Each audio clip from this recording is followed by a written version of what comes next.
Ya, y en esta parachá, ya, y se acercó, eso significa va a llegar.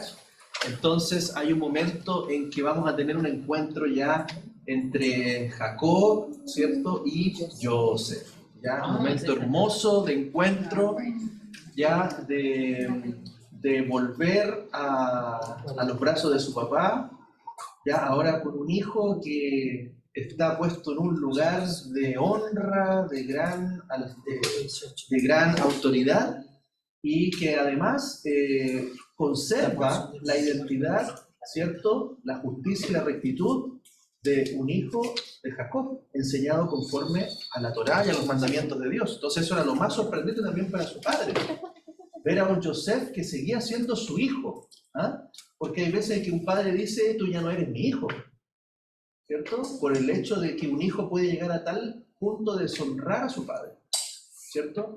Que a veces sucede lo contrario. Pero en este caso, al verlo en una posición tan alta, pero al ver a Joseph en esa posición, fue un momento de encuentro, de alegría, de bendición, y en el cual su padre revive, vuelve a vivir. ¿Amén? Y despierta ese Israel que está en él. ¿Ah? Esa palabra que Dios le había dado, donde su nombre había sido cambiado, y que habla de un hombre que ha alcanzado, que es un más que vencedor. ¿Amén? Entonces con Joseph vuelve nuevamente toda esa promesa, toda esa palabra que había estado allí quizás de duelo, ¿ah? Vuelve a nacer. Vamos a ir leyendo, ¿ya? Si partimos desde aquí, desde mi derecha para allá, podemos ir leyendo cada uno la porción. Vamos a enfocarnos entonces en la tercera aliyá, que va desde Génesis 45:8 hasta el 18. Génesis 45, del 8 al 18. Vamos leyendo de a poquito para que podamos revisar. Amén.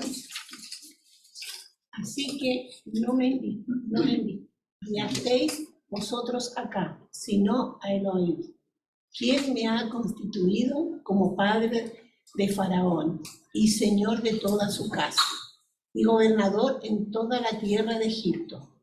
Daos prisa, subid hasta mi padre y decidle, así dice tu hijo, José, Elohim, me ha puesto por señor de todo Egipto. Desciende a mí, no te detengas.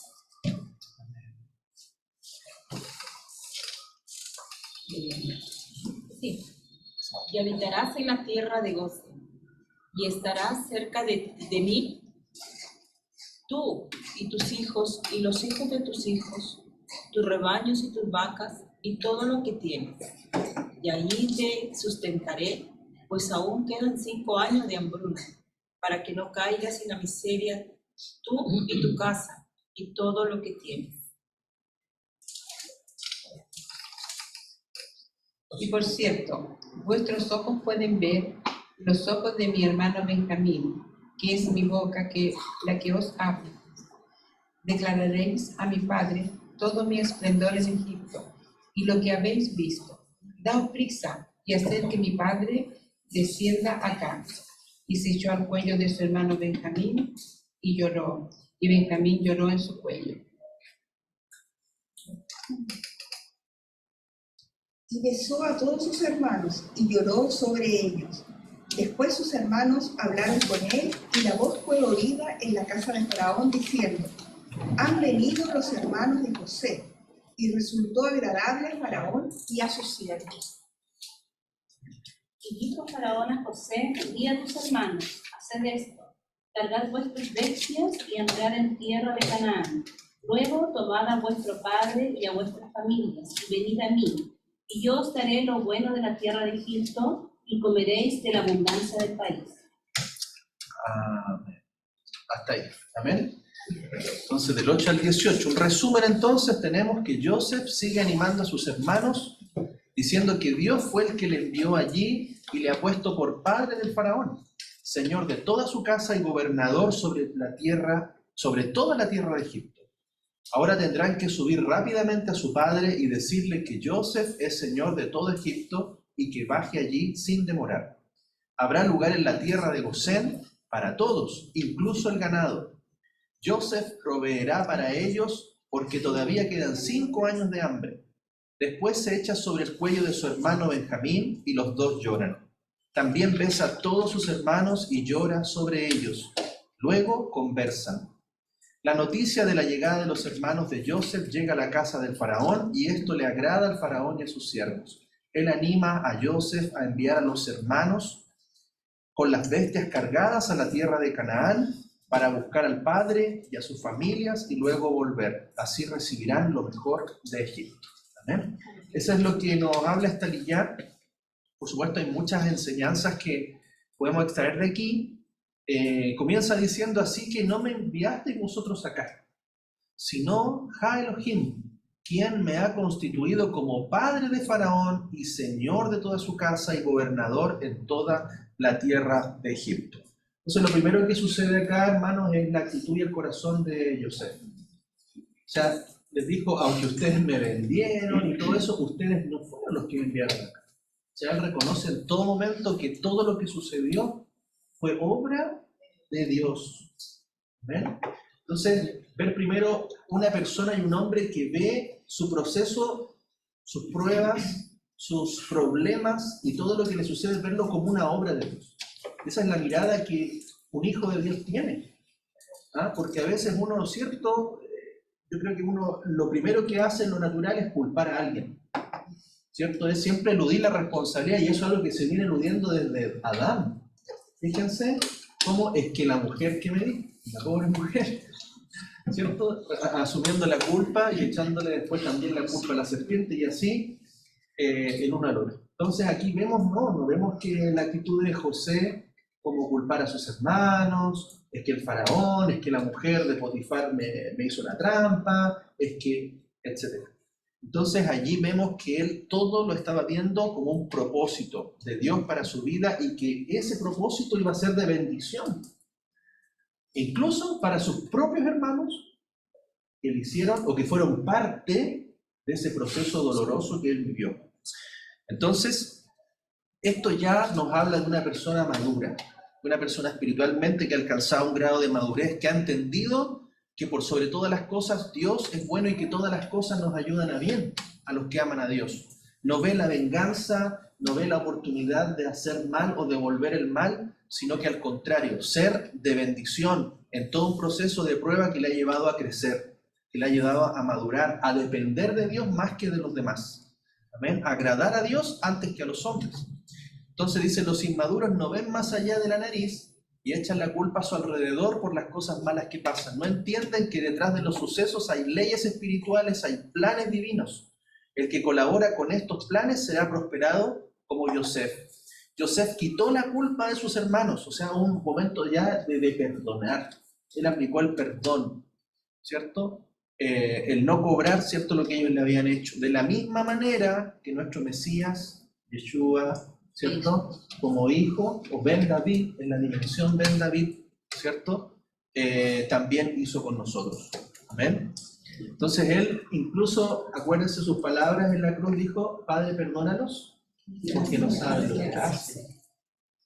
Entonces, ver ese corazón en Joseph es el mismo corazón que nos muestra nuestro Mesías, que todo lo que nosotros le hicimos, al final se ha tornado para nuestro perdón y nuestra bendición. Amén. Y de esa manera también Yeshua, ¿cierto?, quitará la culpa, ¿cierto?, que tanto le han echado a los judíos. Recuerden que esa fue una de las causas, ustedes que mataron al Señor, ¿cierto? ¿Cuántas veces escuchamos eso? Y eso fue la causa también de tanto odio, incluso ha llevado a una gran matanza, incluso en los tiempos de Hitler, ¿cierto? Inspirado por palabras de Martín Lutero.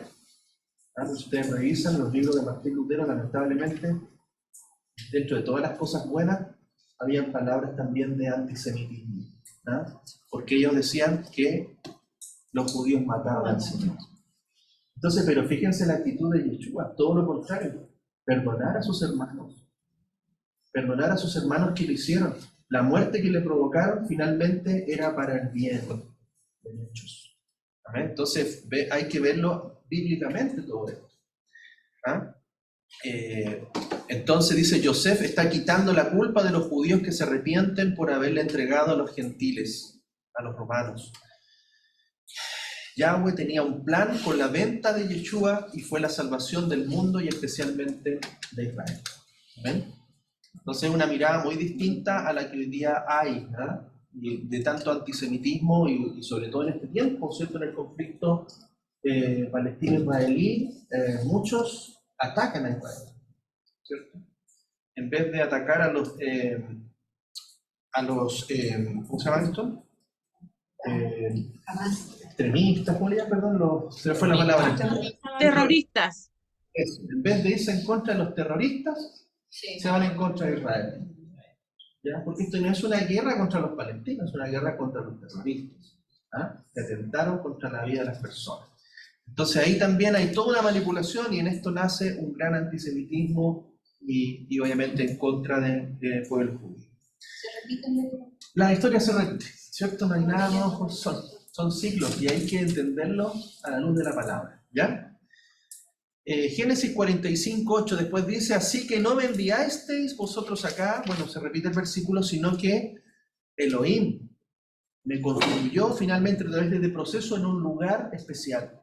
Entonces, después de todo el sufrimiento, el maltrato, la vergüenza, la humillación de Yeshua, dice que ahora él ha sido puesto, ¿cierto?, en un lugar alto y le ha dado un nombre que es sobre todo nombre para que después toda autoridad, toda rodilla esté bajo él. Y fíjense lo mismo que sucede. ¿Ah? Dice, según Rachi, y acá hay algo interesante porque dice, me ha constituido como padre de Faraón. ¿Cómo es eso? Bueno, aquí Rachi, ¿cierto?, comenta y dice que la palabra padre en hebreo ab o ab lo van a ver con V, a veces por eso usted ve Abraham con B corta o Abraham con B larga. Simplemente porque no es un problema de que esté mal escrito, sino que simplemente es una transliteración. ¿Ah? Entonces, se puede escribir en español con V o con B. ¿Ya? Estaría, porque en hebreo, ¿cierto?, se escribe de otra manera.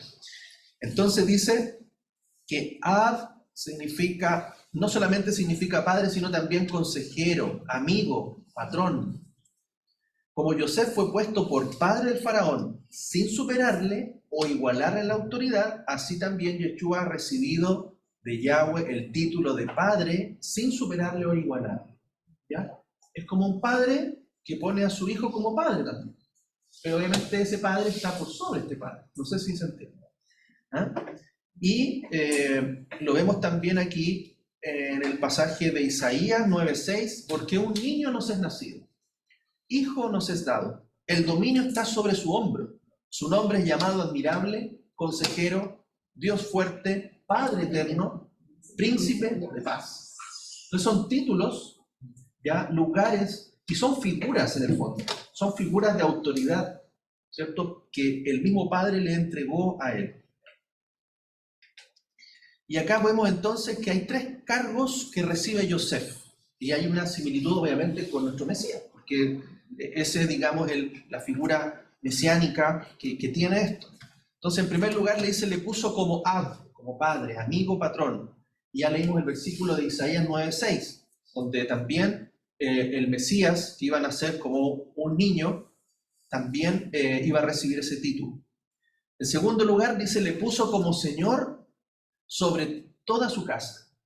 Y ahí tenemos Hebreos 3:6. Dice, pero Cristo, el Mesías, como hijo sobre su casa, la cual casa somos nosotros, si nos aferramos a la confianza y al orgullo de la esperanza. Sabemos también cómo en Cristo, en el Mesías, también se cumple que ha sido puesto como Señor sobre la casa.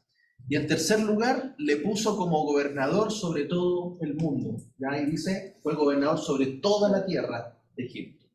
¿Ya? Entonces también, Mateo 28:18, entonces Yeshua se acercó y les habló diciendo, toda potestad, toda autoridad me ha sido dada en el cielo y en la tierra. ¿Ven?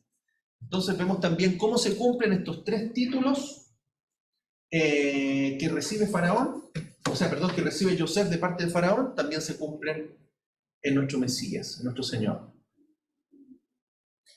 Después dice, Yosef, daos prisa, subid hasta mi padre y decidle, así dice tu hijo Yosef, Elohim me ha puesto por Señor de todo Egipto, desciende a mí, no te detengas. ¿Ven? Entonces aquí también hay un encuentro, ¿ya? Hay un encuentro entre Jacob y Yosef. Y eso también nos refleja de alguna manera los acontecimientos que están ligados a los últimos tiempos, porque todo lo que está escrito en la Torá nos va a revelar, ¿cierto?, lo que viene, que han de venir, que a veces son de tanto estudio y a veces de tanta especulación, pero en realidad hoy día al estudiar la Torá y entender los profetas bíblicos, nosotros podemos entender mejor el libro de Apocalipsis, ¿ya? Y esto está conectado con los acontecimientos que vienen. Dice, subid a donde mi Padre. Entonces esto también hace una alusión a ese momento del arrebatamiento, ¿ya? Que tanto se habla. Algunos hablan de rapto, ¿ya? Pero en realidad la palabra más correcta sería arrebatamiento, ¿ya? Porque habla, ¿cierto?, en ese momento de ser tomados, ¿ya? En un abrir y cerrar de ojos en el cual también ocurre una transformación. Y eso es muy importante entender, que los cuerpos que hoy día tenemos van a ser transformados a un nuevo cuerpo. No significa que no vamos a tener cuerpo, vamos a tener un cuerpo pero nuevo, un cuerpo glorificado, y que esa gloria siempre, o Shekinah, habla de luz, ¿ya? Habla de luz, por lo tanto vamos a tener un cuerpo resplandeciente, ¿eh?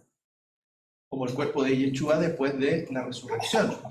Entonces dice, subid donde mi Padre. Entonces está haciendo alusión a ese momento en que somos tomados y somos levantados. ¿Ven? Entonces, por el medio del cual todos los que son del Mesías, los que son de Cristo, subirán a la tierra de Israel desde los 4 ángulos de la tierra. Porque tenemos que pensar, nosotros hoy día tenemos que subir a Israel. ¿Se acuerdan que ese contexto siempre fue que dijo, suban donde mi Padre, bajen a Egipto o desciendan a Egipto? Entonces, todo lo que está en las naciones está abajo. Por eso dice, subamos al monte de Sion. Claro, al monte de Sion. Porque Geográficamente está arriba y está al norte, está al sur, bajen, o geográficamente está mal. No, es un concepto espiritual. Es un concepto bajar espiritual. de Canaán, bajar, al norte, al sur, bajar. Claro, está por algo geográfico que estaba más en altura, por así decirlo. Puede ser la altura geográfica o está al norte y Egipto está al sur. Correcto. Claro, tiene una connotación claramente de que todas las naciones de la tierra van a subir. ¿Y a dónde van a subir? Al monte de Sion, al lugar de la habitación de Dios. Y esa es la tierra de Israel. Entonces está hablando de varios sentidos, de que la tierra de Israel está en un nivel superior. ¿En qué sentido? Que Dios la escogió como algo especial, como algo que se destaca, algo que sobresale. Es lo mismo que Israel, su pueblo es algo que está por sobre, en el sentido de que está en un nivel más elevado, tiene un mayor nivel de exigencia, tiene un mayor nivel de santidad. Entonces, acá en este sentido, también hay que tener la relación de que por eso dice que seremos tomados, seremos levantados. ¿A dónde dice? Cuando venga el Señor a las nubes. ¿Ya? Entonces también, ¿por qué? Porque ¿dónde nos va a llevar después de eso? A la tierra de Israel. Lugares altos. ¿Ah? Entonces tiene toda esa connotación. Ahora, si seguimos desarrollando esto, por ejemplo, Isaías, el profeta dice, y alzará pendón. Pendón es estandarte, ¿cierto? Es Nisí. ¿Recuerdan? Jehová Nisí, decíamos, Jehová es mi bandera, mi estandarte, ¿cierto? Pendón, estandarte, señales como, wow, veo la señal, la bandera, y por eso se habla de una señal, y aquí está también haciendo alusión, y miren lo que dice, y alzará pendón, estandarte, ante las naciones, ¿para qué? Para juntar a los desterrados de Israel y congregar a los esparcidos de Judá, de los 4 extremos de la tierra. Entonces, ahí está las profecías que están en la Torá. ¿Recuerdan? En Deuteronomio, en Éxodo, ya tenemos todas estas profecías, en Génesis. ¿Ah? Y por lo tanto, ahí se van a cumplir estas profecías. Entonces, no está solamente hablando de los desterrados de Israel, sino que también está hablando de los esparcidos de Judá. Porque hoy día los judíos también están esparcidos y regados por todo el mundo. ¿Amén? Incluso el deseo de Israel es que todos vuelvan a la tierra de Israel. Y es tan el deseo que ellos le pagan los pasajes, le pagan todo para que ellos se vuelvan y se instalen en Israel. ¿Ya? ¿Por qué? Porque ¿qué es lo que ve el pueblo judío? Es que para que el Mesías venga, tiene que estar la mayor cantidad de judíos en la tierra. Porque ellos ven esto, que tienen que ser reunidos para que venga el Mesías. Claro, ellos lo ven en un sentido natural. ¿Ah?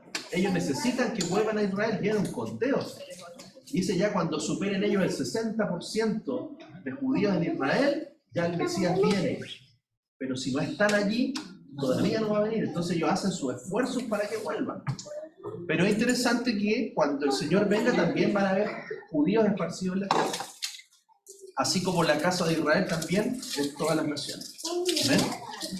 Y se van a volver a reunir, no por un llamado de una autoridad, un presidente, un primer ministro, sino que por el llamado del mismo Señor, con voz de arcángel, con voz de trompeta. Y Yeshua lo dice, e inmediatamente después de la tribulación de aquellos días, el sol será oscurecido y la luna no dará su resplandor. Las estrellas caerán del cielo y las potencias de los cielos serán conmovidas.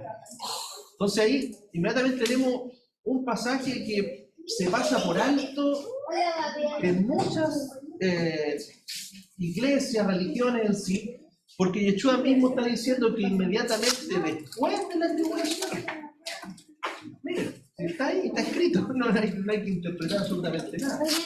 Después de la tribulación de aquellos días, el sol será oscurecido, la luna dará su resplandor, las estrellas caerán del cielo y las potencias de los cielos serán conmovidas. Y después va a seguir diciendo en el 30, pero lo vamos a desarrollar más adelante, y ahí verán la señal del Hijo del Hombre viniendo en las nubes. ¿Amén? Entonces, aquí hay varias connotaciones. Primero se está hablando de días de oscuridad. O sea, hay una profecía, hermanos, que tenemos que saberla. Es que el sol se va a oscurecer. Literal, y la luna se va a oscurecer. Ahora, si usted se pone a buscar en internet, va a encontrar que la ciencia, los científicos por ahí, dicen que ellos están preparando un sol artificial, ¿cierto? China levantó un sol artificial hace un par de años, no hace mucho, y también está hablando de que los científicos están viendo la posibilidad de oscurecer el sol un poquito porque el calentamiento global está muy fuerte. ¿Ah? Pero nosotros a la luz de las profecías tenemos que ver esto. Cuando se oscurezca el sol, la luna, ya sea un tercio del sol y un tercio de la luna, como lo dice la profecía, ¿qué va a decir el mundo? ¿Qué va a decir la ciencia? No, el proyecto de oscurecer porque los rayos solares, el calor está terrible. Entonces el mundo va a tener su versión, pero nosotros los que tenemos la palabra vamos a entender lo que está pasando y que para nosotros es una señal, para el mundo decir, oye, sí, no, hay que el planeta, hay que cuidarlo y está bien, etc. Pero nosotros estamos viendo que es una señal que ya viene el Señor. ¿Ven? Justificar lo injustificable. Claro, justificar lo injustificable, ¿cierto? Pero como la gente carece del conocimiento de la palabra, no va a tener idea. ¿Ah? Y por lo tanto la mayoría va a ser engañado, menos los escogidos de Dios, que andamos a la luz y a la verdad del conocimiento de la palabra. Y dice Mateo 24:30, después que pasa eso, dice, entonces aparecerá en el cielo la señal del Hijo del Hombre, y todas las tribus de la tierra se lamentarán entonces, y verán al Hijo del Hombre que viene sobre las nubes del cielo con gran poder y gloria. Entonces es importante entender, esto es fundamental. Es una mentira, hermanos, un engaño decir a las personas que no se preocupen porque el Señor los va a sacar antes de la tribulación. Así que relájense, no se preocupe usted, viva nomás, vaya a la iglesia, vaya al culto, ¿cierto? Total, el Señor va a venir el rapto y se lo va a llevar antes. Y esa es la doctrina que se enseña en la mayoría, no todas, pero en la mayoría de las congregaciones. Entonces, nosotros aquí no estamos sujetos a ningún tipo de doctrina preconcebida, estamos aprendiendo y la palabra dice, y el mismo Señor dice que después de estas cosas, después de la tribulación verán la señal. Entonces, tenemos que prepararnos para la tribulación. Ahora preparémonos con gozo, porque dice gócense cuando se hallen en pruebas y en tribulaciones. Porque en esas pruebas y en esas tribulaciones que el mismo José pasó, creció su fe, creció su vida, se desarrollaron milagros, hizo cosas sobrenaturales. Así que tenemos que verlo con esa mirada, no con la mirada de no, sino con gozo. Dice, y enviará a sus ángeles con gran trompeta, ¿ve? Trompeta, ¿cuándo se tocan las trompetas? En Yom Teruah, ahí se toca la trompeta. ¿Ah? Y reunirá a sus escogidos de los cuatro vientos, de un extremo al otro extremo de los cielos. Este texto nos enseña que el arrebatamiento vendrá después de la gran tribulación, como en los tiempos de Elías, Eliyahu, hubo sequía durante 3 años y medio. Parece ser que el tiempo de gran tribulación también será de 3 años y medio, que sería la última parte, ¿cierto?, de la 70 semana de Daniel, o la última semana de Daniel. Durante ese tiempo la persecución sobre los fieles será peor que antes. Entonces ahí hay personas que dicen, no, si ya estamos en la tribulación. Entonces yo cuando veo de que ese tiempo de tribulación va a ser como nunca antes experimentado, yo digo que no puede ser que yo esté en tribulación, si todavía ni siquiera, pues, todavía podemos seguir comprando, yendo tranquilamente, yendo al supermercado. No, es difícil, entonces tenemos que estar atentos para comprender los tiempos, porque muchos se van a adelantar y decir, ya viene el Señor, y entran alarma, y la gente se desespera, y qué sé yo, hacen locuras, y no pasa nada, ¿cierto? Entonces ahí tener cuidado también con ir alineando todos estos acontecimientos para saber también cuándo es el momento. Entonces aquí tenemos en las Escrituras que en los tiempos de Elías también hubo un periodo de 3 años y medio. Y 3 años y medio corresponden a la mitad de los 7 años. ¿Ya? Entonces algunos, ¿cierto?, también separan esos 7 años en una primera etapa de tribulación y en una segunda etapa de gran tribulación. ¿Ya? Ahora, ¿por qué? Porque lo vamos a ir desarrollando, ¿cierto? En la mitad de esos 7 años ocurre un acontecimiento, ¿ya? Que es que este falso Mesías se descubre, ¿cierto? Porque en la primera etapa logró engañar, logró hacer acuerdos de paz, ¿cierto? Se hizo pasar por Dios, pero después desconoce ese acuerdo. Y eso se torna en un ataque, ¿cierto?, ya fuerte contra todo el pueblo de Dios.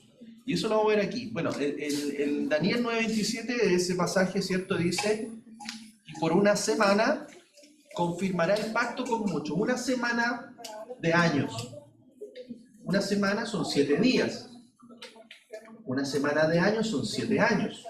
¿Ya? Dice, por una semana confirmará el pacto con muchos.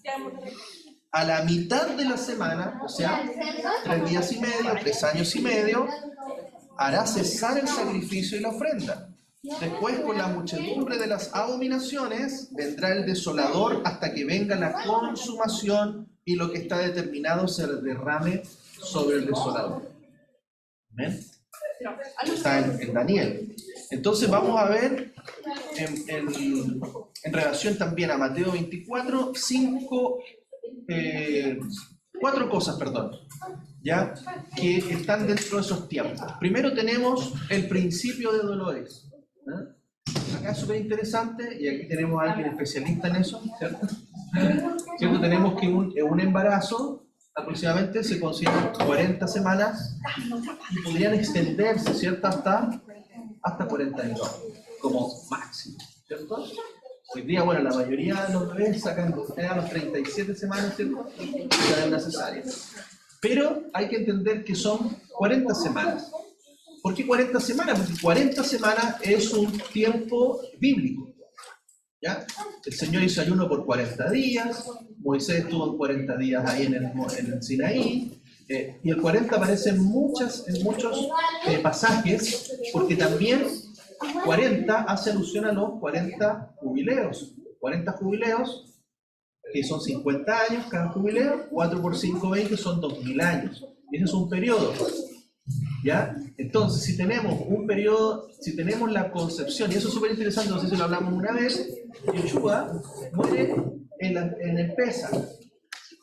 Pesaj es el día 14 del mes primero, del mes de Aviv. El día 14 o la mitad del mes es donde hay luna llena.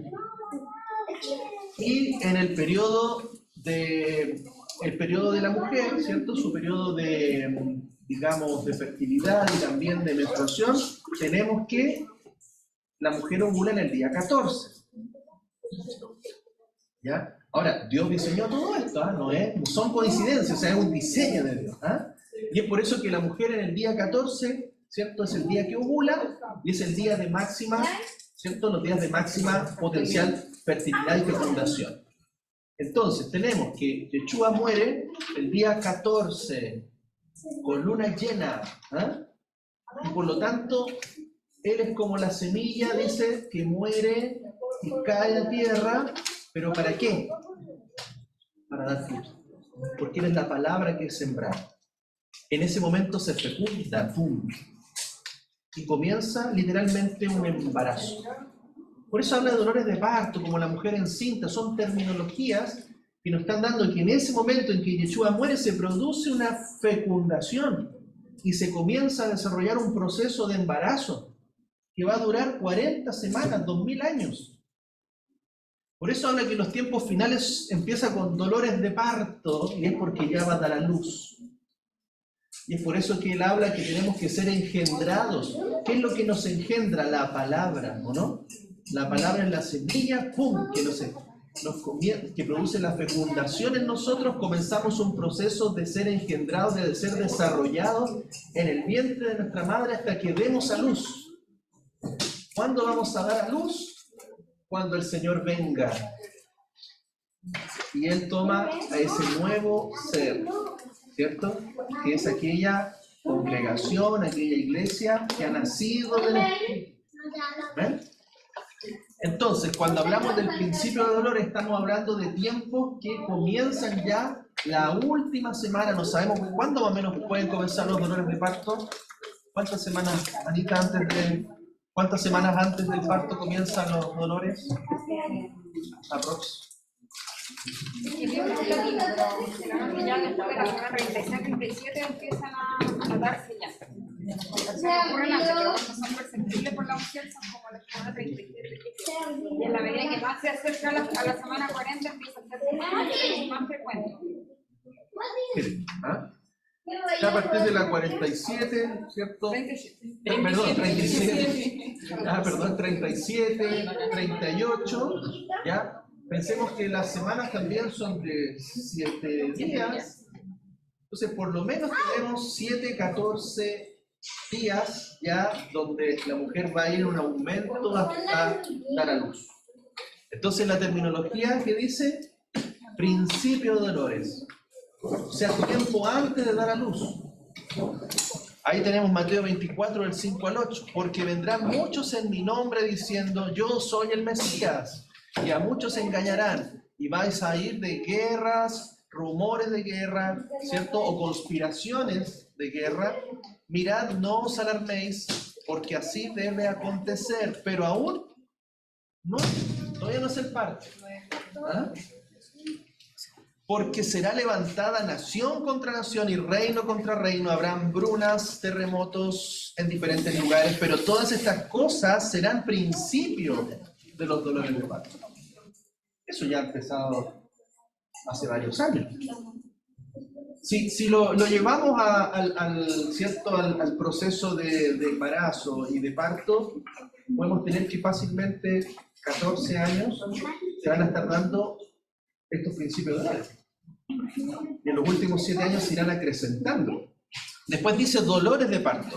Mateo 24, del 9 en adelante. Entonces os entregarán a tribulación y os matarán y seréis aborrecidos por todas las naciones a causa de mi nombre. A muchos se hará tropezar entonces y se entregarán unos a otros y unos a otros se aborrecerán. Y serán levantados muchos falsos profetas y engañarán a muchos. y por haberse multiplicado la maldad, el amor de muchos se enfriará. Al multiplicarse la maldad, hermanos, es multiplicarse la anomía. La anomía es la desobediencia a los mandamientos. O sea, ¿qué es lo que está proliferando? Es una desobediencia a los mandamientos. ¿Ya? Eso es aumentar la maldad. Y al aumentar la desobediencia a los mandamientos, el amor de muchos se enfriará. Por eso hay muchos hermanos que se están enfriando espiritualmente. ¿Por qué? Porque no están guardando los mandamientos. Y por haberse, dice más, el que persevere hasta el fin, este será salvo. Perseverar hasta el fin. Y este evangelio del reino será proclamado en toda la tierra habitada para testimonio a todas las naciones, y entonces vendrá el fin. Entonces hay varios acontecimientos ahí. Por un lado, ¿cierto? Hay una abolición, un dejar los mandamientos de Dios, enfriarse el amor, pero por otro lado vemos de que muchos van a perseverar y a ser salvos, y también empezarán a predicar el evangelio, porque una de las condicionantes es que el evangelio tiene que ser predicado en todo lugar, y entonces vendrá el fin. Después tenemos lo que sería el tiempo de la gran tribulación, que va desde Mateo 24 del 15 hacia adelante. Por tanto, cuando veáis la abominación de la desolación que fue dicha por el profeta Daniel, puesta en el lugar santo, dice el que le entienda, entonces los que estén en Judea huyan a los montes. El de la azotea no baje a tomarlo de su casa, y el que esté en el campo no regrese a tomar su cama. O sea, quédese en el campo nomás, dice. Mas hay de las que estén encintas y de las que estén amamantando en aquellos días. Orad, por tanto, para que vuestra huida no sea en invierno, ni en sábado, ni en Shabbat, porque habrá entonces una gran tribulación, cual no ha habido desde el comienzo del cosmos hasta ahora, ni habrá jamás. ¿Ya? Entonces la cosa se viene fuerte. Ahí dice cuando el sol será, ese sol será oscurecido por un frío. Porque yo lo que le enseñaba a los niños en astronomía son temperaturas de hierro de 15.000 grados Celsius. El sol es una estrella que se gasta. Según la ciencia dice que va a durar más o menos, estamos con un poco más de la mitad de vida del sol. Y el sol desaparece, obviamente, desaparece todo lo que es vegetación por la luz del sol. Se mueren todas las cadenas alimenticias, toda vegetación, se extermina entonces el planeta Tierra, ¿cierto? Y ahí viene Dios. Sí. El sol, desde la digamos, perspectiva bíblica, es un ser creado por Dios, que tiene la función de dar luz, ¿cierto? Marcar tiempos. Hay muchos incluso que dicen que en realidad el sol no tiene temperatura, no tiene calor. De hecho, cuando van al espacio, es frío. Entonces, pero el calor es una sensación que se produce por los rayos en la atmósfera. Por eso tenemos una atmósfera, y eso crea un clima. Ahora, toda esa información viene de la NASA. Pero porque no pueden estudiar el sol. No lo pueden estudiar, es imposible. No se puede Por estudiar. eso, como Nadie no puede lo tomar pueden una estudiar, muestra. dice que no puede, porque el calor, digamos, dice que alrededor lo que nosotros decimos, que son de 6.000 grados Celsius, hasta aumenta que hay alrededor del sol, digamos, el fuego que... Ahí es donde uno tiene que, como hijo de Dios, como creyente que cree en la palabra, uno tiene que cuestionar eso. ¿Por qué? Porque NASA, o NASA en hebreo significa mentira, engaño. Ah, no sabía eso. Y es una... Sí, NASA es una palabra hebrea, que significa engaño. Y es más, si usted ve el logo, busque el logo de la NASA, no sé si alguien lo puede buscar ahí en su internet, aparece literalmente una lengua bífida de una serpiente. Véalo, porque ¿qué pasa? Que digo, todas estas instituciones, organizaciones que hoy día son la voz oficial de la ciencia, son entidades gobernadas por hombres que no se aborrecen a Dios. Y que en su necedad se hacen ignorantes, ¿cierto? Porque Dios les quita el conocimiento, e inventan cosas. Ahí está. Ahí está la sala. Lo vamos a mostrar aquí en la pantalla. Tenía otro que decía obedece, Lo vamos a mostrar aquí también en la cámara para los hermanos que... Aquí. No sé si lo ven ahí, hermanos. ¿Sí? ¿Se alcanza a ver? Sí, se ve bien. Perfecto. Ya entonces ustedes ven el logo de la NASA, que detrás de ello habría también un gran engaño, ¿ah? Con el tema de los planetas. Hay que ver, hermanos, mire, hay que entender esto. Con el tiempo han cambiado muchas cosas, ¿ya? Y siempre se ha dicho que no, que hoy día la ciencia tiene mayor tecnología, etcétera, etcétera. Pero en realidad, lo que hoy día la ciencia dice contradice completamente lo que la Biblia dice. Entonces ahí nosotros tenemos que decir, bueno, por la Biblia se... Raulito, perdón, ¿Sí? ¿puedo acotar algo? Que también el logo de la Organización Mundial de la Salud también es súper bueno que uno lo vea porque está todo escrito solamente en el logo. Así es, sí. Es como que nos muestran ahí delante de todos, ¿cierto? Nos muestran las cosas pero nos dicen otras, ¿ah? Entonces hoy día, ¿qué es lo que ocurre? Que efectivamente la Biblia dice que el sol va a oscurecer. Pero también hay que pensar que en los cielos nuevos y tierra nueva ya no va a haber sol ni luna. ¿Por qué? Porque el sol y la luna fueron puestas para señales, para un tiempo determinado, ¿ya? Por lo tanto, hoy día nosotros cómo miramos el tiempo y el calendario lo vemos a través de los astros que Dios creó, ¿cierto? Nuestros meses hoy día no vienen determinados del calendario moderno que tenemos, sino que vienen a través de la observación de la luna, ¿ya? Que es lo mismo que se hacía en los tiempos bíblicos.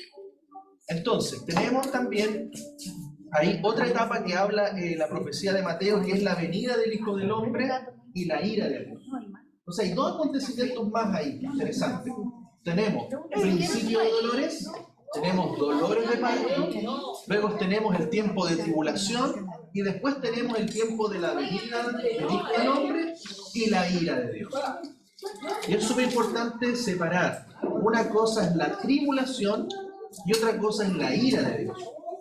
La tribulación es provocada por Faraón, donde pone cargas sobre Israel, los azota, les da más tareas, le pone la cosa más pesada, le da menos comida, los precios suben, todo es más caro, etcétera, etcétera. Tribulación. La tribulación viene de Faraón, ¿ya? Pero la ira viene de Dios. Y ese es el juicio que va a venir sobre la tierra. Así como Faraón afligió a Israel, tribulación, después vino el juicio de las plagas de Dios. Entonces eso es importante. ¿De qué es lo que vamos a pasar nosotros? ¿Tribulación o ira? Tribulación. ¿Pero de qué nos va a librar el Señor? De la ira de Dios. ¿Ven? Entonces tenemos ahí Mateo 24, 29 al 30, dice: e inmediatamente después de la tribulación de aquellos días, el sol será oscurecido y la luna no dará su resplandor, las estrellas caerán del cielo. Esas estrellas también se hablan de ángeles que caen. ¿Está hablando de la ira? No, todavía hay tribulación. Está hablando y dice: y las potencias de los cielos serán conmovidas. Entonces aparecerá en el cielo la señal, el estandarte, la marca del Hijo del Hombre. Y todas las tribus de la tierra se lamentarán entonces y verán al Hijo del Hombre que viene sobre las nubes del cielo con gran poder y gloria. ¿Ven? Entonces ahí tenemos un acontecimiento después de todas aquellas cosas, la venida del Señor. Y esa venida del Señor viene con lo que es el momento del arrebatamiento, donde los creyentes, más los que estaban muertos en Cristo, en el Mesías, son resucitados. ¿Ah? Y ahí recién viene la ira de Dios. ¿Ah? Recuerden que la venida del Señor está relacionado con Yom Teruah, el día de las trompetas. Y luego la ira de Dios transcurre en 10 días que van desde el día de las trompetas hasta Yom Kippur. que en el mismo judaísmo, los mismos judíos dicen que son los días terribles. ¿Ah? Porque tiene que ver con la ira de Dios sobre la tierra. Por eso el Señor saca a su pueblo. Porque si los deja, los toma para que la ira de Dios venga sobre los que quedan. Ese 10 días de la regla. Claro, en esos 10 días, ¿cierto? Que estamos nosotros en las nubes, viene la ira de Dios sobre la tierra, el juicio a los impíos. Entonces no es lo mismo la gran tribulación que la ira de Dios. Dice, la gran tribulación será para Jacob. ¿Ha escuchado usted hablar de la angustia de Jacob? Ya. La angustia de Jacob son esos años de tribulación. Jeremías 37. ¡Ay, cuán grande es aquel día! No hay otro semejante a él. Miren. Tiempo de angustia para Jacob, pero de él será librado. Amén. Amén. Así que lo vemos siempre con esperanza todo esto, con fe. La gran tribulación será para los que guardan los mandamientos de Dios y tienen el testimonio de Yeshua. Y esto, hermano, es súper importante, porque a veces se le habla al mundo y les dice, arrepiéntanse porque van a venir días de tremendo tribulación. Pero, hermano, el mundo no va a tener tribulación. La tribulación, hermano, no es para los gentiles, no es para el mundo. Así que no le diga a la gente y no le digamos que va a venir tribulación, porque ellos no van a vivir tribulación. Ellos van a vivir paz y seguridad. Porque ellos van a adoptar los sistemas y la ley, entonces para ellos no es así. Pero nosotros como te dicen esto, ¿no? Así es. Así es. Entonces, cuidado también con aquello. La tribulación es para quiénes. ¿Cuál es la característica de los que van a pasar tribulación? Que guardan los mandamientos de Dios y guardan la fe y el testimonio en Yeshua. Dos características. O sea, si yo creo en Jesús, hablando de cualquier cristiano, pero no guardo los mandamientos de Dios, yo no voy a pasar tribulación. ¿Se da cuenta? Porque tiene que haber dos características. Porque muchos creen en Jesús, pero no guardan los mandamientos. Es más, dicen, Dios abolió los mandamientos. Yo vivo en el Espíritu, hermano. Yo vivo en el Espíritu. Yo necesito mandamiento porque yo vivo en el Espíritu. A mí me guía el Espíritu. Dice, yo necesito mandamiento porque el Espíritu, obviamente, el que anda en el Espíritu no va a matar. El que anda en el Espíritu no roba. Pero bueno, ¿y a ti quién te enseñó que no tenías que robar? La palabra. Entonces, se engaña. Entonces, cuidado con eso, que está de moda en la iglesia. Está de moda. Entonces, fíjense lo que dice Apocalipsis 12:17. Entonces el dragón se enfureció contra la mujer. ¿Quién es la mujer? En la Biblia la mujer es Jerusalén, Israel. ¿Ya? Dice, se enfureció contra la mujer y se fue a hacer guerra contra los restantes de su simiente o de su descendencia. ¿Quiénes son? Los que guardan los mandamientos de Dios y tienen el testimonio de Yeshua. ¿Ven? Nosotros tenemos a Yeshua y ahora también guardamos los mandamientos de Dios, así que nosotros estamos en esta lista, hermano. Ya sabemos, y el Señor nos está diciendo, nos está ocultando. Pero si alguien cree en Jesús, dice que recibió a Jesús en su corazón, pero no está guardando los mandamientos, no está aquí en este lugar. O al revés, si está, pongamos al lado también, si guarda la Torá, pero no tiene a Yeshua, tampoco.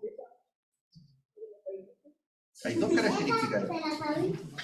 La gran tribulación es causada por un sistema mundial maligno. El nuevo, famoso nuevo orden mundial, dirigido por estas organizaciones, la NASA, la OMS, la ONU, organizaciones que buscan a través de defienden lo indefendible, que tienen una agenda anti-Torá, anti-ley de Dios, con aprobaciones de leyes que van en contra, ¿cierto?, de todo lo que Dios dice, aborto, LGBTQ y más, no sé, y todas esas cosas, y mucho más. Dice, Esta gran tribulación es causada por un sistema mundial maligno, dirigido por el hombre de pecado o el antimesías, ¿cierto? Que conocimos como anticristo, es un antimesías o también un falso mesías, que recuerden, ¿cuál es la idea de un billete falso? ¿Cuál es la idea del billete falso, hermano? Engañar para que pase por verdadero. Pero tiene que ser muy parecido. Tiene que ser muy parecido, por eso algunos comentan de que la venida de ese falso mesías va a ser igual que la venida de Jesús. Y las iglesias cristianas van a decir, Jesús vino, Jesús volvió, porque se va a parecer a ese Jesús. Entonces, para que sea un engaño, se tiene que parecer al verdadero. Hasta los musulmanes creen en Jesús. Entonces, algunos dicen, yo lo dejo ahí, no tengo esa certeza, pero tiene sentido de que realmente se simule la venida de Jesús, con tecnología hoy día avanzada y una suplantación, ¿cierto? Hoy día se pueden ver imágenes con sonido, ¿cierto? Y se puede suplantar esa venida de Jesús. Y más encima, si es de Jesús, hace milagros, señales. ¡Wow! Hasta en la tele lo reconoce y los gobiernos lo reconocen. Entonces, la cosa va a ser como bien compleja. Porque sí, pero ¿cómo? Mira si estás viendo a Jesús. Y nosotros, ¿quién no es?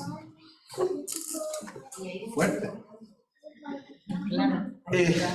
Mire, 2 Tesalonicenses 3:2, del 3 al 4. Nadie os engañe en ninguna manera, porque no vendrá sin que antes venga la apostasía y sea manifiesto el hombre de iniquidad, el hijo de la perdición, el cual se opone y se levanta contra todo lo que es llamado Dios o es objeto de adoración, hasta el punto de sentarse en el santuario de Dios proclamándose que es Dios. Va a ser muy igual. Muy igual. Imagínense, viene, yo soy Jesús, yo soy Dios, y hace milagros, y todos lo reconocen en la tele, y los judíos, los musulmanes, los católicos, todos lo reconocen. Nosotros sabemos que eso no es. De hecho, ya está pasando. Y ya está pasando. Porque en muchas iglesias, muchos años atrás, cuando estaba una iglesia que estaba declarando y anunciando la venida del Señor, hizo que a las personas que estaban en la congregación vendieran sus bienes y se fueran, y eso es real, ustedes lo buscan en Google, sale. Eso es real. Se fueron no recuerdo muy bien si para el interior de Ovalle, por esos lados, todas estas familias. Sí, fue acá. O sea, a nivel mundial, pero yo hablo de la parte de Chile, porque yo conocí personas. Fue real. Vendieron sus propiedades y se fueron allá. Y esperaron fue cuando, para el año 2000, el siglo XXI, 2002. pero claro, algo no me recuerdo en qué fecha. Dijeron 2000 y después dijeron 2002. Claro, se fueron para allá y esperaron que viniera el Señor. Resulta que allá no tenían agua, no tenían nada. Empezaron a buscar y se dieron cuenta que pasó la fecha, pasó y regresaron. Muchas familias regresó a Antofagasta sin nada. Y ahí se dieron cuenta que habían sido falsos profetas, que los habían engañado. Entonces, yo lo que le comentaba ya, ¿cómo vamos a saber? O sea, lo que hemos leído esto, igual puede ser que alguien nos engañe. Exacto. Y ese es mi temor, o sea, personalmente mi temor. Sí. Es mi temor que me... Hay varias connotaciones de la Biblia, así que cuando venga él va a ser en tiempos de Claro. Lo que pasa es que eso. Hoy día, y bueno, proféticamente, mientras más se acercan el final de los tiempos, más luz hay. Porque la palabra dice que los que están en iniquidad serán más oscurecidos y los que andan en la luz serán más resplandecidos. O sea, ¿qué significa? Que la luz va en aumento ¿a quiénes? A los justos, a los que buscan, a los que están perseverando, a los que están aprendiendo los mandamientos y guardando. O sea, hoy día hay más luz que hace 20 años atrás. Entonces, ¿cuál es ¿cómo podemos nosotros entender? Porque hay muchos acontecimientos que están confluyendo. O sea, ya sabemos, ¿cierto?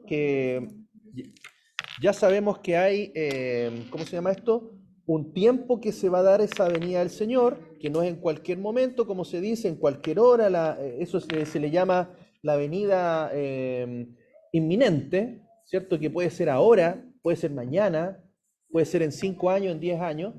Entonces, en realidad, no es una situación así. La palabra nos dice que eso va a venir en un tiempo señalado. Entonces, ¿qué tiempo señalado del año es en Yom Teruah? ¿Ya? Ay. Ah, no le entro, no es conector. Entonces, Yom Teruah es el tiempo en el cual se espera la venida del Señor. Ahora, ¿qué año? Y esos son los años próximos. Entonces, cuando empezamos a tener mayor información, empezamos a entender de que no es que alguien nos diga váyanse para allá porque el Señor va a venir para allá. O aunque todo el mundo reconozca y transmita en vivo lo que es la venida del Señor, sabemos que eso no es. Porque será algo que se verá en todo el cielo. Y es más, esa venida falsa tiene que ser antes de la verdadera. Por eso, porque no podría ser después, porque si no, no engañaría a nadie. Por eso tiene que ser antes, para engañar a aquellos que no tienen conocimiento.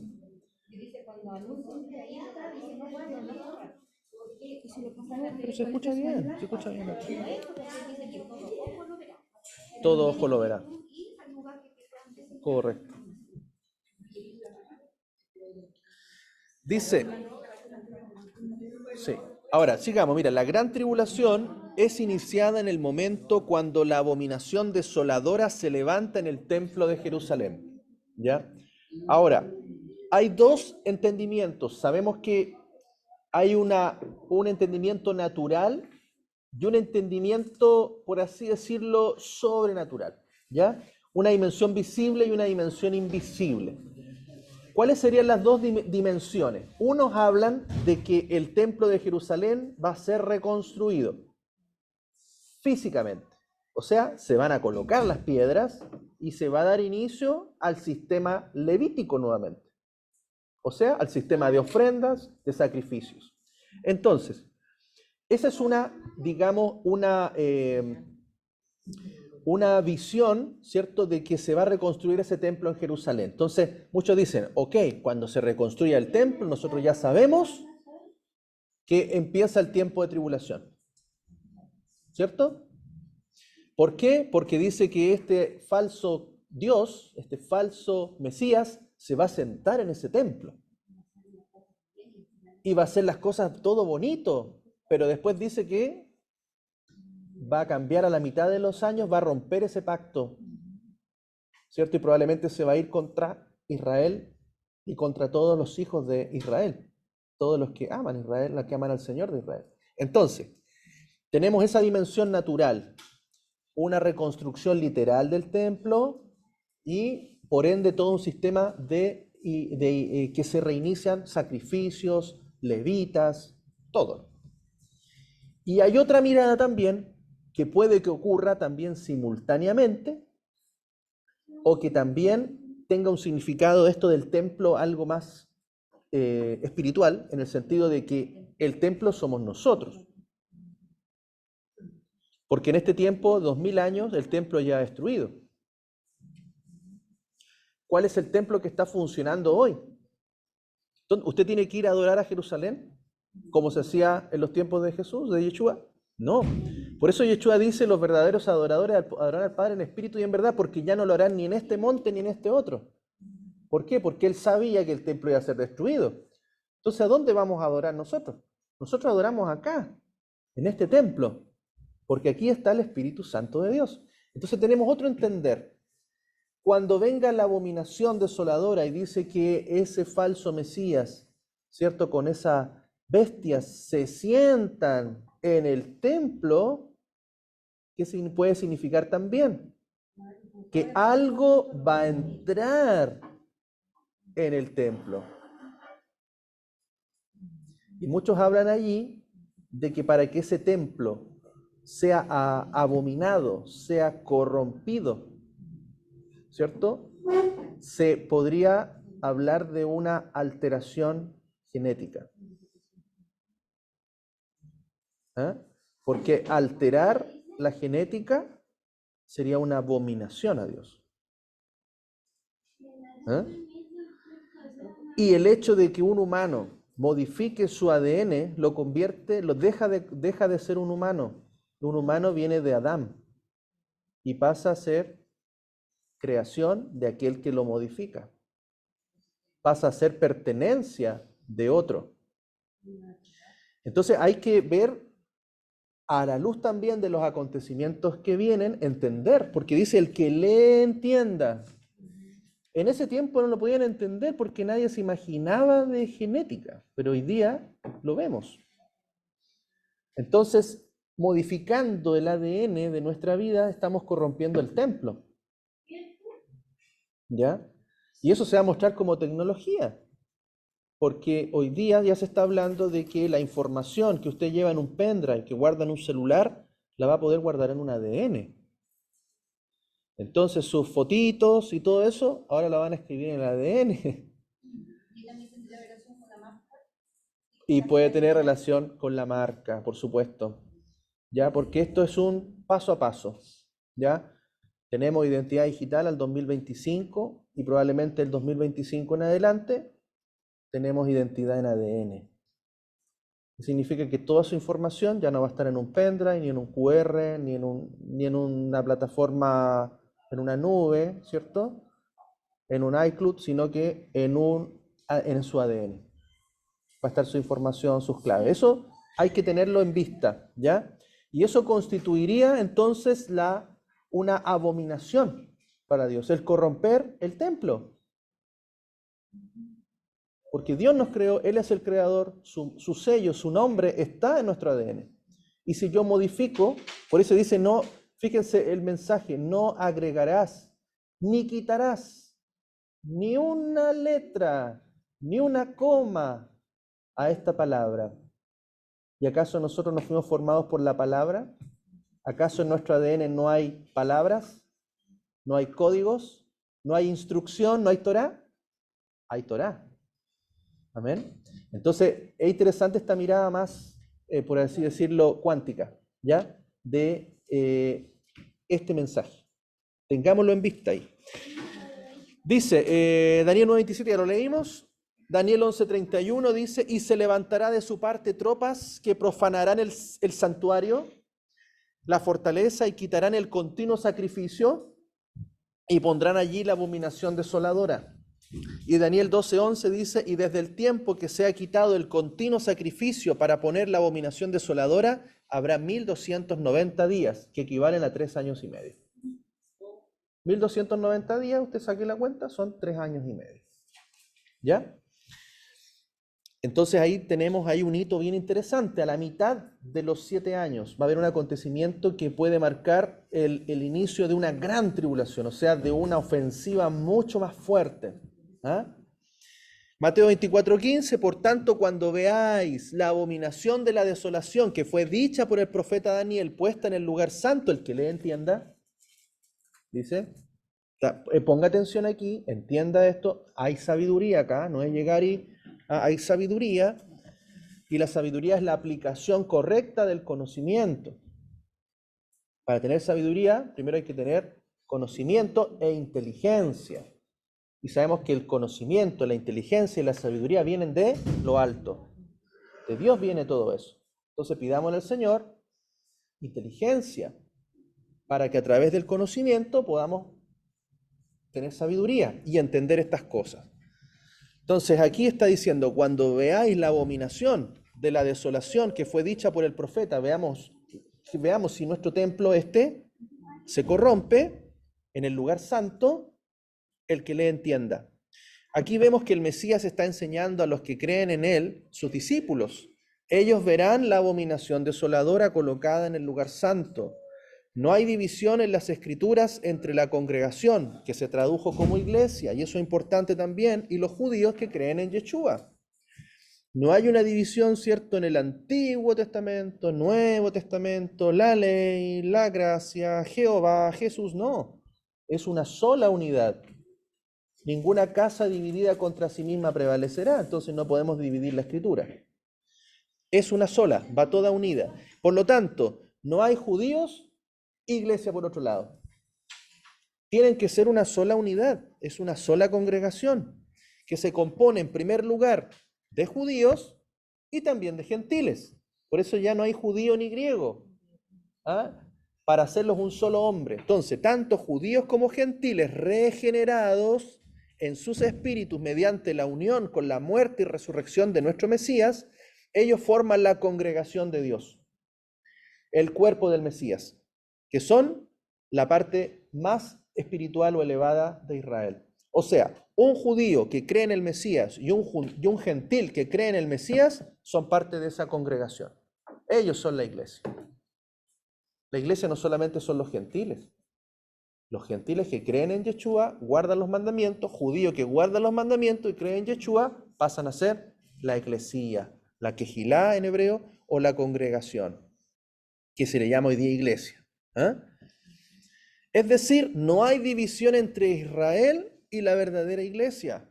Los judíos que creen son parte de Israel y parte de la congregación. También los gentiles que creen son parte de la congregación y parte de Israel. Tanto judíos como gentiles, que son partes de la congregación o de la eclesía, pasarán la gran tribulación.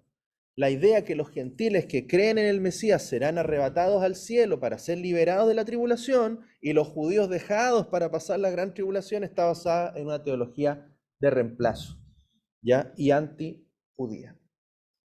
¿Ya? Por eso se han infiltrado en las teologías cristianas esta doctrina del reemplazo, que ya no es Israel, que Israel desechó a su pueblo.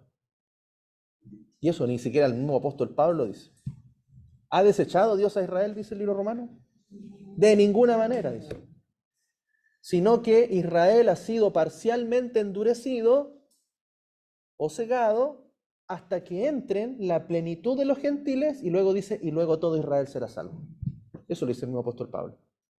Pero son pasajes que pasábamos de largo porque no lo entendíamos. Hoy día el Señor lo está revelando y está haciendo entender mejor esto.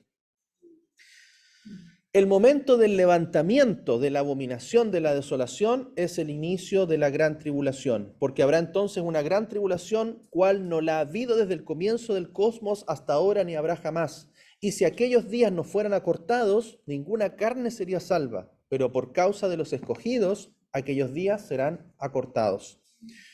Según la enseñanza de nuestro Mesías, nuestro rabí, nuestro maestro, los escogidos pasarán la gran tribulación.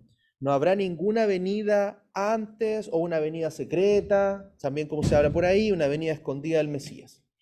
Mateo 24, 27, porque como el relámpago sale del oriente y brilla hasta occidente, así será la venida del Hijo del Hombre. ¿Amén? Y esto lo va a ver toda la tierra y al mismo tiempo. Todo ojo lo verá y no lo verá por la tele. ¿Ya? Porque muchos, no, es que lo van a televisar. Si usted lo ve por la tele y no lo ve en el cielo, esa no es. ¿Ya? Si usted mira el cielo y está la señal, ese es el momento. Así que, cuidado. Porque ahí me dijeron, oye, ¿cómo va a ver toda la venida del Señor si el planeta es redondo? Ahí en un lado hay día y en el otro lado hay noche. ¿Cómo va a ser? No, es que lo van a ver por la tele, me dijeron. No, hermano, aquí no dice que lo van a transmitir por la tele. Dice que así como un relámpago sale del oriente y brilla hasta el occidente, así será la venida del hombre. La falsa venida va a ser así. Ahora, ¿por qué, hermano? Yo se lo digo, y yo sé que puede que le va a usted a causar así como que me está hablando. Es que, hermano, el concepto de la Biblia no es la tierra no es una pelota, no es una esfera. Es una tierra extendida, ¿ya? Pero ¿cómo? Y la NASA y las fotos, hermano, investigue la NASA otra vez. Y las fotos son todas trabajadas editadas, ¿ah? Son editadas. Y las cámaras que toman las fotos son cámaras con ojo de pez, que son cámaras que curvan. Entonces, ¿qué es lo que sucede? Claro, si usted piensa que es una pelota, claro, obvio, ¿cómo? Si el Señor viene por acá, los que están acá abajo no lo van a ver. Pero la Biblia, y todas, escuchen hermano, todas las civilizaciones, todas, sin ninguna que se excluya de todas las antiguas, todas creían en una cosmovisión de una tierra plana. Ahora, extendida, porque usted plana decir, oye, es como un papel. No es así tampoco. ¿Ya? Entonces, pero, ¿qué es lo que ocurre? De que cuando usted tiene este concepto, efectivamente todo ojo lo va a poder ver. Pero si a usted nos han engañado, desde chiquitito, hermano, que nacimos, nos hacen hacer pelotitas y cosas así, usted decir, pero claro, en mi lógica, claro, si el Señor viene, yo voy a estar acá, no lo veo, pero lo voy a ver por la tele. Engaños. Entonces, no, todo ojo lo va a ver. Usted sale, va a mirar el cielo, va a ver la señal. Y más encima va a ser de noche. Va a ser oscuro. Por lo tanto, la luz, todo lo van a ver. Y los ángeles nos van a ir a buscar, así que nosotros tranquilos, si no la vemos, nos van a recoger igual, ¿ya? Pero va a haber, yo creo que va a haber Ahora, por eso le digo, porque la visión bíblica de la tierra es extendida.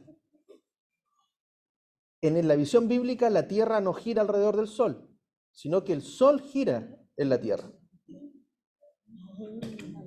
Si usted tiene la tierra, pongamos así, tiene el sol y la luna girando en la tierra. Por eso se produce el día y la noche. Pero en esta forma, no es que la tierra está girando alrededor del sol, ¿ya? Sino que, acuérdense que Josué, ¿qué es lo que dijo? Detente sol, no dijo detente tierra. Detente sol y detente luna. Y la luna se detuvo. Y después también hay un profeta que hizo retroceder el sol. Entonces, cuando yo tengo, claro, exactamente, cuando yo tengo el sol y la luna que salen a recorrer la tierra, tengo una visión muy distinta de la Biblia.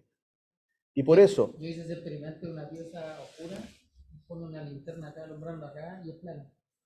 Y el lado de allá está oscuro, no lo veo, no lo veo. Pero si gira esa luz, llega allá y se precisa acá. Claro, por eso digo, sé que es difícil de repente romper nuestra estructura. Bueno, yo también que tengo una formación científica, o sea, pero efectivamente empezando a investigar, tú te das cuenta que NASA es engaño y mentira. Y por lo tanto nos hace contradecir la Biblia. Lo otro que yo vi, bueno, leyendo la Biblia, es que el calendario hebreo se rige por el movimiento de la luna, y por la parte de el sol y los tiempos son por la luna, y el calendario hebreo tiene 354 días con el ciclo de la luna. Correcto. Y el gregoriano lo ve por el ciclo del sol, que es otra cosa. Entonces, la Biblia habla de la luna, de los movimientos sagrados. Así es. Eso a mí me genera lo que lo...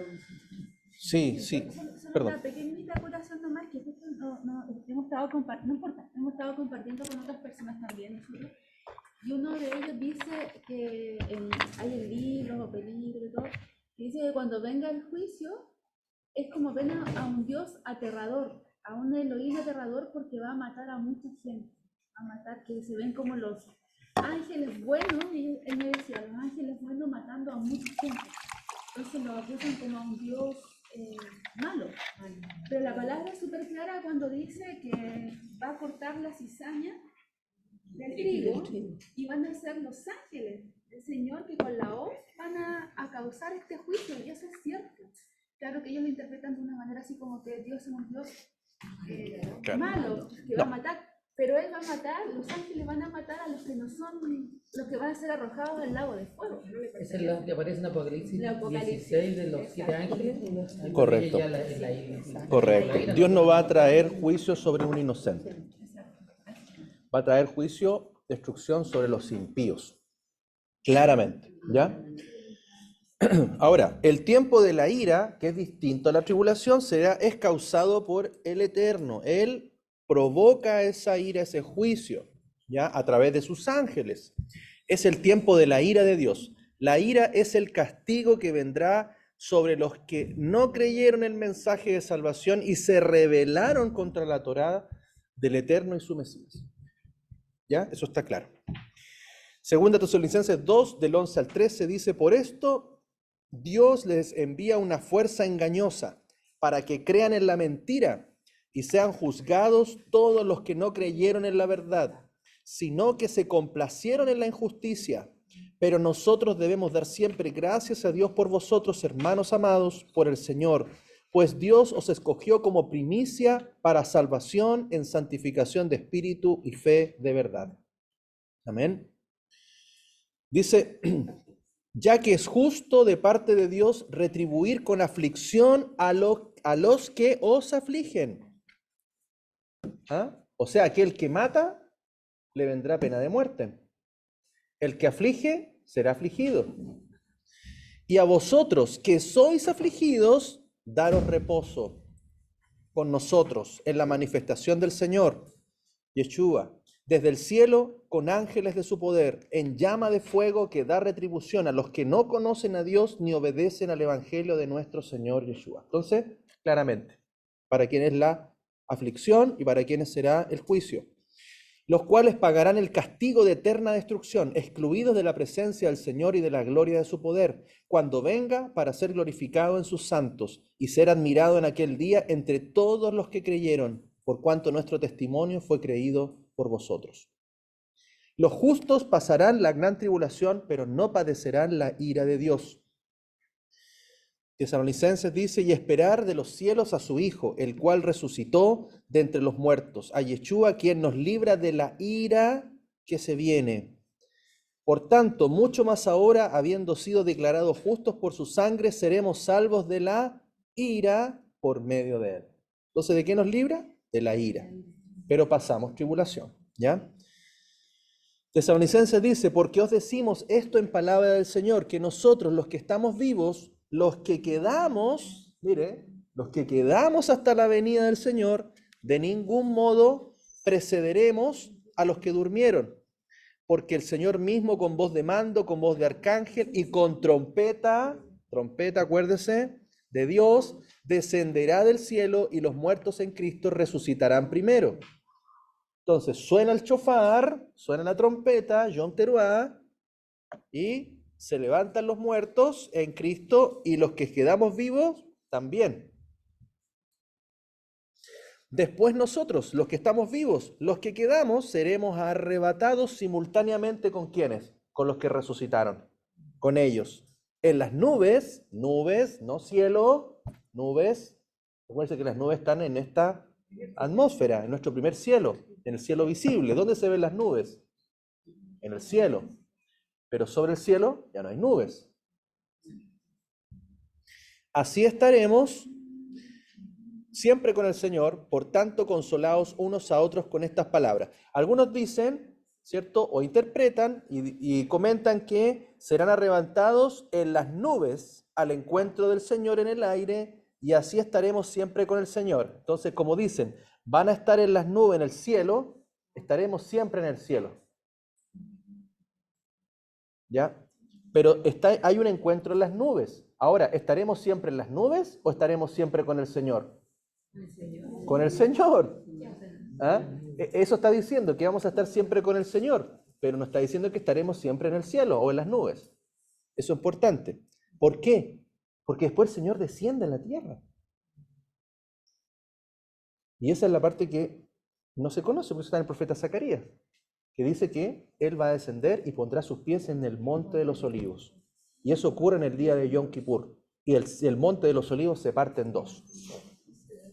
Y ahí viene ahora el tiempo de Yom Kippur, que es un tiempo importante.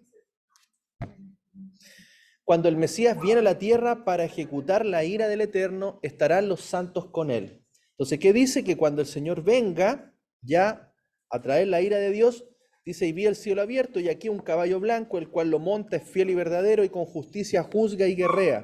Sus ojos son llamas de fuego, y hay muchas diademas sobre su cabeza, donde tiene un nombre escrito, el cual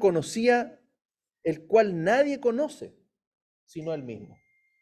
Miren, está vestido con una vestidura empapada en sangre, y su nombre es el Logos de Dios, o la Dabar de Dios, o la palabra de Dios. Y los ejércitos celestiales, vestidos de lino fino, blanco y limpio, los seguían en caballos blancos. De su boca sale una espada aguda para herir con ella a las naciones y los pastoreará con vara de hierro. Él pisa el lagar del vino del furor de la ira del Dios Todopoderoso sobre los impíos. Este texto habla de los ejércitos, en plural. Está compuesto por ángeles del cielo, pero también podría incluir a hombres que han sido transformados en inmortales por medio del poder de la resurrección. ¿Ya? Entonces, ¿por qué? Porque aparte de los ángeles que vienen con él, como el arrebatamiento ocurre en Yom Teruah, pero el Señor todavía no desciende, dicen que aquellos también que han sido transformados descenderán con él. ¿Ah? Por eso también se entiende, se puede entender también eso. Como dice Apocalipsis 19:8, y le fue concedido que se vistiera de lino fino, limpio y resplandeciente, porque el lino fino son las acciones justas de los santos. Y también, y al que vence y al que guarda mis obras hasta el fin, le daré autoridad sobre las naciones y las pastoreará con vara de hierro, así como son desmenuzados los vasos de barro. Entonces también él, su poder, su autoridad, lo comparte también con los suyos. Y es por eso que también los va a colocar en lugares de gobierno, que van a pastorear, van a gobernar con la Torá, la ley de Dios. Así que parece ser que también hombres que han sido transformados en cuerpos glorificados podrían estar entre los ejércitos celestiales, junto con el Mesías, y los ángeles que van a hacer guerra contra los ejércitos de la coalición multinacional en la última guerra contra Jerusalén antes de la venida del Mesías. Porque también una de las cosas que ocurre es que las naciones se juntan y se van en contra de Jerusalén para destruirla, le hacen sitio, ¿cierto? Y la destruyen. Entonces también él viene con sus ejércitos a pelear en contra de esos ejércitos que están allí. ¿Ya? Bien. Y bueno, ya termina el último versículo del pasaje, dice, y habitarás en la tierra de Gosén, y estarás cerca de mí tú y tus hijos, y los hijos de tus hijos, tus rebaños y tus vacadas, y todo lo que tienes. Entonces también vemos que hay un lugar especial. Gosén es una tierra fértil, apartada, donde él guarda a su pueblo, en medio del mundo. Ya también es una figura que estamos en el mundo, pero no somos del mundo, ¿cierto? Estamos en medio de Egipto, pero estamos apartados para él, no mezclándonos, nuestros hijos y nuestras cosas, con el resto de Egipto. Allí te sustentaré. Mire lo que dice esta palabra, pues aún quedan 5 años de hambruna, para que no caigas en la miseria tú y tu casa y todo lo que tienes. Ahí vemos también a Yosef o a Yeshua diciéndonos, ya en el tiempo de tribulación, yo los voy a sustentar. Todavía quedan años de hambruna, a ver si todavía quedan años de tribulación, pero yo voy a estar con ustedes. Amén. Eso también es interesante. Y finalmente, y se echó al cuello de su hermano Benjamín, y lloró, y Benjamín lloró en su cuello. Acá hay algo bien interesante, hermanos, porque la tribu de Benjamín es la que está junto con la tribu de Judá, y forman la casa de Judá. ¿Ya? La casa de Judá, entonces, son 2 tribus. La casa de Judá, judíos, y benjamitas. También algunos levitas. ¿Ya? Entonces, ¿qué es lo que ocurre? De que Benjamín,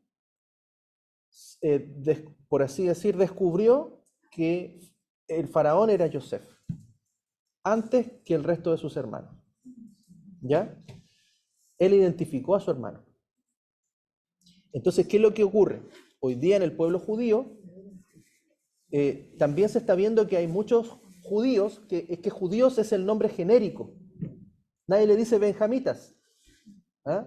Nadie le dice levitas, a todos le dicen judíos. Pero dentro de judíos hay judíos de Judá, benjamitas, descendientes de Benjamín, y levitas, descendientes de Leví. Entonces, hoy día hay un mover también en judíos que reconocen que Jesús es Yeshua y es el Mesías judío. Pablo era benjamita, ¿se fijan? Entonces, así como Pablo reconoció a Yeshua, así como Benjamín reconoció a Yosef, así también está pasando hoy día que hay muchos benjamitas, que les llamamos judíos, que están reconociendo a Yeshua. Ellos son los judíos mesiánicos, que lo están viendo antes de que venga el encuentro, antes que Judá, ¿cierto que Judá es el que intercede? Judá después se va a dar cuenta que cuando Yosef se revele, Judá se va a dar cuenta. Pero Benjamín ya se había dado cuenta que era Yosef. Ahora, dice se tomó al cuello. Dice, aparece en relación con Benjamín en forma plural, cuellos en hebreo. De esto, bueno, hay un comentario de los rabinos que dicen que es alusión a los dos templos que estaban en el territorio de Benjamín. Porque ahí siempre establecen conexiones. El lloro de Yosef sería profético por también ver la destrucción de los dos templos futuros en el territorio de su hermano. El lloro de Benjamín también sería profético en relación al último lugar donde estuvo el tabernáculo, en Chiló, que pertenece al territorio de Yosef en la tierra de Efraín. El lloro de Benjamín corresponde también al momento cuando el pueblo judío reconozca a Yeshua según la profecía de Zacarías 12. Entonces, ¿qué es lo que vemos acá? Está Yosef de Faraón, Benjamín que ya sabía que era Yosef y Judá que todavía no sabía con sus hermanos. Entonces, hoy día ya hay benjamitas que están reconociendo que ese Jesús medio romano, medio griego, en realidad es Yeshua. Y lo están reconociendo como el Mesías. Pero están ahí calladitos, porque la persecución también contra ellos es fuerte en Israel. Pero Judá, que es el resto, lo va a ver cuando Yosef se manifieste. Y ese es el encuentro que finalmente tenemos en ese pasaje.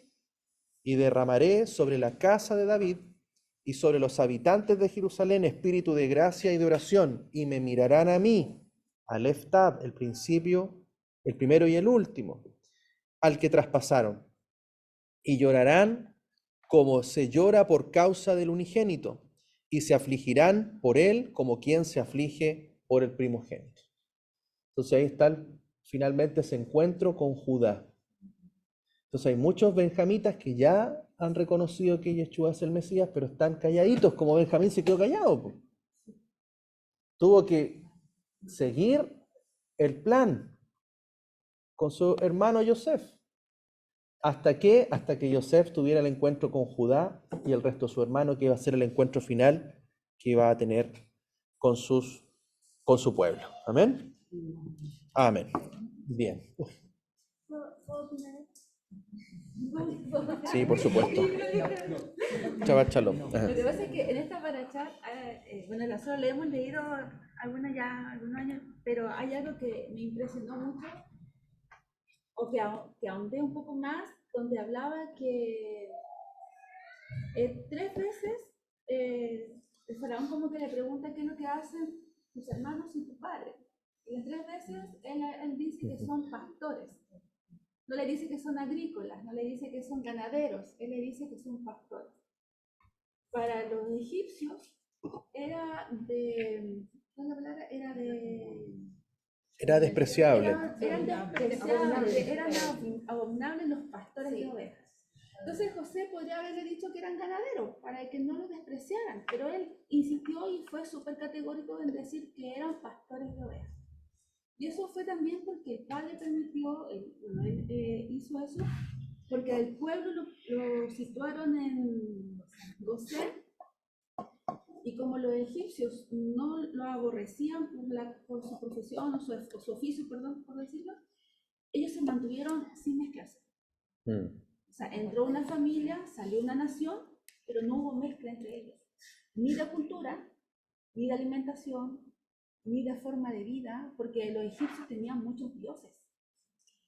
Pero en ese tiempo ellos se mantuvieron solamente adorando a Elohim. Más único Dios. Entonces no se produjo la mezcla. Entonces cuando salió ese pueblo, salió un pueblo puro, sin mezcla. Por eso fue categórico en decirlo, para que ellos no se mezclaran. Entonces yo le explicaba eso a los niños: hoy día nosotros somos Israel, nosotros estamos situados en el mundo, pero no somos de este mundo, como dice. Entonces es importante nosotros sacar esa mezcla, porque nosotros ya veníamos medio mezclados, seguir como discerniendo al Señor y empezar a sacar toda mezcla y mantenernos sin mezclarnos. Nuestra alimentación, nuestra cultura, nuestras celebraciones, algo de nosotros, ya nosotros estamos trabajando los días que son feriados de celebración a la Virgen. Hay varios feriados en el año que son dedicados a ellos. Entonces nosotros ya trabajamos eso. Por ejemplo, ahora también para Navidad, nosotros el 25 vamos a hacer urgencias, porque se celebran a otras Navidades, ¿me entiendes? Entonces sacando lo que es la cultura, ¿te fijas? Y nosotros manteniendo sin mezclar a nuestros hijos también, preocuparnos de que ellos no se mezclen con nosotros. Ahí. Sí, eso sí, pues eso es muy interesante porque nosotros hoy día vemos un pueblo muy mezclado, una iglesia muy mezclada. Entonces nosotros a la luz de la palabra vamos sacando, pero no solamente vamos despojándonos, sino que vamos incorporando los mandamientos y el diseño de Dios. Entonces ahí es donde empezamos a entender de que este mundo, ¿cierto? Todas sus celebraciones, todos sus acontecimientos están dedicados a alguien. Ya. Afanes, a ídolos. Sí, ¿se imagina? Entonces, nosotros ahí tenemos que estar mantener nuestra santidad. Y santidad es apartado de ciertas cosas que no tienen nada que ver con nosotros y con nuestro Señor. Entonces ahí es donde tenemos que tener cuidado. ¿Ya? En ese punto, de alguna manera uno puede ver como malo, y que no se mete, en el fondo, Era algo bueno. para mantenerlo. Lo que hoy día nosotros nos cuesta, sobre todo en las fiestas, ¿cómo lo hacemos? No es así un día y estamos tan rodeados, ya todo tan mezclado, que hoy día hace la mayoría de los creyentes, para ellos es normal, es bonita. Raúl. Tengo que aprender ¿Sí? el ambiental. No, sí, Le escucha los comentarios, Raúl. Perdón, ahora... Ahí sí, a ver. Ahí sí. ¿Ahí sí? No, que eso, porque entonces es súper Sí, complejo. sí, ahí está mejor. ¿Sí? Todo de nuevo entonces. No, está hablando de que en estos tiempos, en estas fiestas paganas que del mundo, que antiguamente a nosotros igual nos vendieron como buenas y las creímos por la gracia del Padre, hoy día sabemos que no, pero es difícil hoy día que yo tengo un hijo pequeño, como yo, o sea, de hecho yo con la sabiduría del Señor tratamos de sacarlo y enseñarle, de enfocarlo en lo que está, pero aún así es difícil, pero no es posible. Pero es complejo porque hoy día los cristianos comunes, todos lo hacen parte de esto y lo normalizan como bueno. Entonces nosotros que estamos hoy día con nuestra mirada de la Torá, Dios nos abre el entendimiento y decimos, lo que decía el comentario de la Nati, que en esa para estar claro, también lo sacaron para conservarlo. Entonces nosotros hoy día tenemos que ponernos en ese lado. No es fácil, es súper complejo porque estamos rodeados de nuestra familia y qué vamos a hacer. No tampoco tenemos un búnker para escondernos y decir, afuera esta fiesta, pero aún sí podemos. Yo creo que sí que podemos, con la ayuda del Padre, de mantenernos aquí. Muy bien. Lo que complementa y un poco con lo que decía Nati es esto. Cuando usted se aparta, usted es despreciado por los demás. Si usted dice, no, es que yo no, yo no celebro esta fiesta, te desprecian. Lo desprecian. Entonces, vamos a ser despreciados de los hombres, pero apreciados por Dios. Amén. Entonces, es así. En ese momento, el ser pastores era despreciable para los egipcios. Hoy día, cuando usted no comparte las mismas cosas del mundo, viene el desprecio del mundo. Y es por eso, hermanos, que también la tribulación será en parte desprecio del mundo por nosotros. ¿Por qué? Porque y estos que se creen, y estos que, no, es que ellos no comen esto, es que ellos no celebran esto. Y viene un desprecio. Es súper difícil, imagínense nosotros en nuestra familia, y lo comentábamos recién con la Rosita, que nuestros hijos son grandes. En mi caso, mi esposo es católico, de misa de gallo el día de Navidad. Entonces, para mí ya fue difícil el año pasado, y mis hijos están en edad, obvio, son grandes y piden como, no explicaciones, pero a ver mamá, el otro día Matías me decía, a ver mamá, pero todo de nuevo, porque claro, o sea, porque por años, ¿no es cierto?, se le enseñó otra cosa y ellos respetaron mucho lo que yo les decía, porque era lo que yo creía. Entonces, entendiendo que no hay árbol de Navidad, que no hay Navidad, que la Navidad. Entonces, y mi esposo por otro lado dice, bueno, yo siempre he dicho que el árbol no es lo importante, que hay que recordar el nacimiento de Jesús, no importa la fecha, porque ese también es un discurso que lo escuchaba en iglesias cristianas también, y no importa la fecha, lo importante es recordarlo. Entonces, para mí ha sido súper complejo, difícil, y ahí así como, a ver, tratando de mantener la armonía, porque mis hijos apartan este tiempo, al menos la parcerita, que es la que ya trabaja, para venir a pasar con nosotros. Entonces ya el año pasado me dijo, a ver mamá, ¿por qué no hay árbol? ¿Por qué no hay regalo? Y me habla así, me dice, ¿qué va a pasar cuando vengan los nietos? Y la abuelita que no les tiene nada. Entonces ahí explica, y este año ya entendieron. De hecho mi esposo les dijo, les escribe un día, le dice, si quieren les armo el árbol, así como, pero vengan, una cosa así. Entonces, no, porque ya la mamá nos explicó. Entonces, ellos respetan mucho, pero quieren que yo les explique, o sea, ellas no se quedan con una enseñanza así, ¿no? Y yo ahí pidiéndole al Señor sabiduría para hablarles con la palabra, porque para que ellos entiendan lo que yo estoy aprendiendo también. Así es que, pero como dice la Zoilita, sí, el Señor te ayuda, porque de verdad, o sea, no sentido desprecio, al contrario, explícanos mamá, y nosotros entendemos. No hay un desprecio, hay un como, a ver, pero bien, digamos. Y gracias al Señor no tengo conflictos con otras personas. Igual me guardo un poco, porque en la oficina y todo eso yo no ando contando, porque prefiero callar. Y todo el mundo, oye, hermano, porque para evitarte el desprecio. Yo, bueno, les hablaba a mis colegas, y ayer en la micro con dos señoras. La gente estaba al lado, que todo el mundo afanado, comprando, locura, y yo le digo, pero es que está equivocado, le digo, porque ahora en esta época en Israel está en invierno, está granizando, está lloviendo, por lo tanto Jesús no nació en esa época. Y lo llevo en ese contexto, y le decía yo que había una fiesta en ese tiempo cuando nació Cristo, por eso que no había hospedería, no tenía dónde poder nacer, porque estaba todo lleno. Y la señora se sorprende, en mi escuela ya todo el mundo ya me conoce, yo explicaba lo mismo, entonces me decía, mira, uno no tiene idea, no sabe estas cosas, señora, sí, pues. Así que tener cuidado, que no tenemos que celebrar porque estas son fiestas paganas creadas, y la llevo al primer concilio de Medio y le explico todo eso, y me dice, oh, interesante. Entonces yo me acuerdo de la palabra que su pueblo, por falta de conocimiento, ¿no es cierto?, cayó. Así que eso también con la familia, lo mismo diciéndole, así que todo entendiendo lo llevo la parte, digamos, que estamos en otra estación de año. Así que no nos afanemos en esta fecha. Yo hoy día tengo más fe que nunca. Hay paz. Yo no veo a la gente como corre, tranquilo.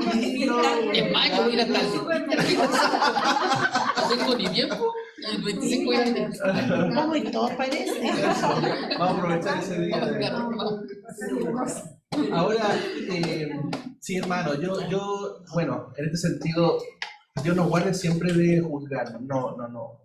Es un proceso que el Señor está haciendo de a poco en nuestra vida, en nuestra familia. Esto tiene que ser con entendimiento, no es algo obligado, no es algo que se impone, no. Es tener luz y dejar que esa palabra comience a actuar en mí. ¿Ya? Porque van a haber situaciones en las cuales a veces van a haber situaciones familiares y vamos a tener que cada uno ir desarrollando un proceso en nuestras casas, con nuestros hijos. ¿Por qué? Porque conoceréis la verdad y la verdad os hará libres. Y la palabra es luz, es verdad. Y al tener entendimiento va a decir en realidad, hoy día no me complico, hoy día estoy tranquilo, hoy día no perdí la Navidad. Gané 7 fiestas. Gané 7 fiestas. Y el nacimiento del Señor lo celebro cuando realmente es. de los Yo hermanos. le he dicho a las personas, es que lo que pasa es que yo celebro Navidad en otro tiempo, para no decirles que no celebro Navidad. Les digo que la celebro en otro tiempo. Ya la celebramos. Ay, ¿cuándo? Es que en septiembre. Ahí nació el Señor. Y le empiezo, mira. Entonces, no es que tú no celebras al Señor, porque dice, claro, como decía Manayita, la iglesia dice, sabemos que el Señor no nació el 25 de diciembre, pero eso es lo importante que celebremos. Entonces, pero si lo vamos a celebrar, celebrémoslo en la verdad y celebrémoslo en la fiesta, en esta verdad. Entonces, de a poquito vamos cambiando. Entonces los niños, le decimos, niños, vamos a celebrar. Mire, aquí nació el Señor. ¿Y por qué era un pesebre? Porque era un tabernáculo, era una azúcar, era una cabañita donde ahí nació. Y no habían animales ahí, hijo, no. No habían animalitos. Nos dice la Biblia eso. Entonces vamos corrigiendo, igual que los 3 reyes magos, ¿no? Si no decían que eran 3, decían unos magos. Entonces así tantas cosas que se van transmitiendo. Había que tapar al niño Dios, tantas cosas. ¿Saben qué? Por ejemplo, la cita hablaba de los días estos que se hacen las celebraciones. Por ejemplo, nosotros, en mi caso personal, nosotros tenemos muy poquito tiempo que vemos a Marco que tiene trabajo. Entonces, las pocas horas de la semana, entonces, de repente yo igual pensaba eso, por eso es del tema de los días que hay celebración para... nosotros, en nuestro caso, tratamos de hacer cosas juntos como familia. Lo usamos para ese tiempo. Por ejemplo, a mitad de semana, si hay un feriado, escucha que rico porque nos levantamos más tarde, salimos, hacemos cosas con la Arelis, paseamos, qué sé yo, hay días que hacemos, no sé, estamos todo el día acostados, así en la casa, pero porque ya trabajar, pero yo veía el caso tuyo y tú dices, usted tiene su propio negocio. Pero si a trabajar, ya no más gracias. Es que de verdad, y aparte que está un poco el tiempo que estamos juntos, es muy poquito.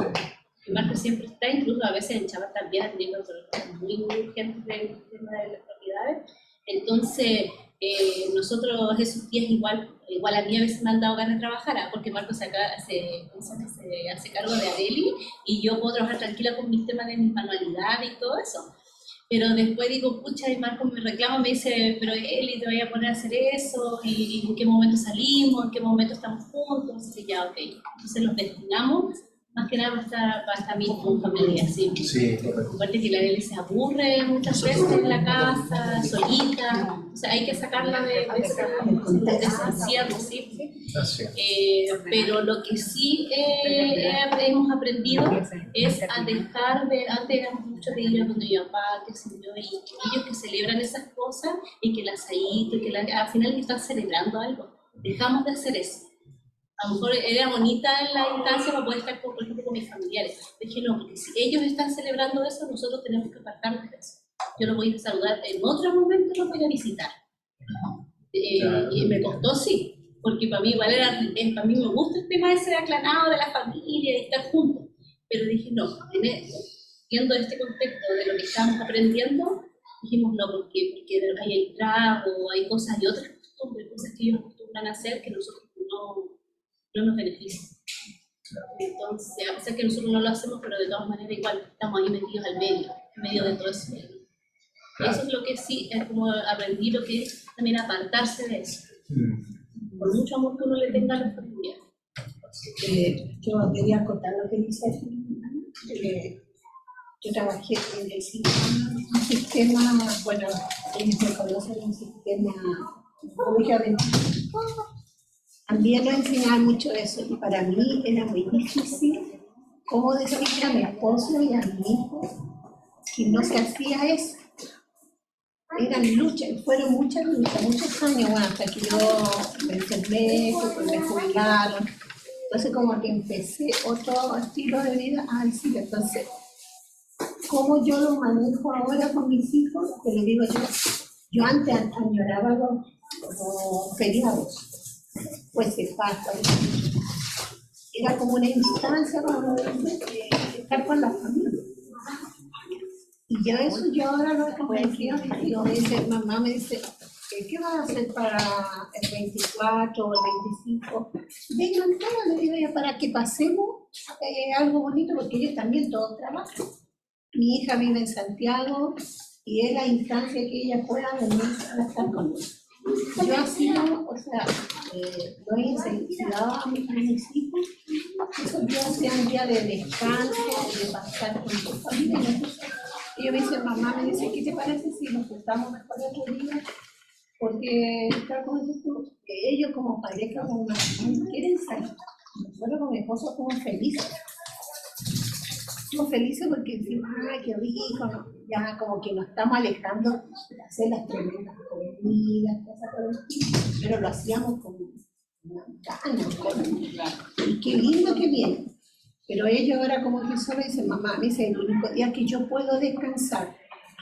Digo yo, feliz. Pero eso cuesta mucho. Entonces yo ahora, mi hija me decía, mamá, ¿vas a hacer arbolito? Porque van a ir mis nietos, por la gracia del Señor, llegan el 2. A mí dice, yo lo único que te pido es que hagan el arbolito por los niños. Ya ellos van a estar viendo allá y van a saber el por qué ustedes no hacen el arbolito, por qué ustedes... Mi marido me dice, vieja, tenemos que hacerlo. Y yo oré con él, con mi esposo, y le dije, Señor, dime qué tenemos que hacer. Y le hicimos el arbolito, por mis nietos. Pero yo sé que ya el otro año ellos van a darse cuenta, en el transcurso del año van a ver que los tatas, hay cosas que no lo hacen. O sea, es mi manera, o sea, como yo creo, no digo que yo lo estoy haciendo bien, pero creo que de a poquitito a los niños les vamos enseñando. Entonces, que mi nieta mayor, que tiene 12 años, ya sabe que ya no existe el viejito para afuera.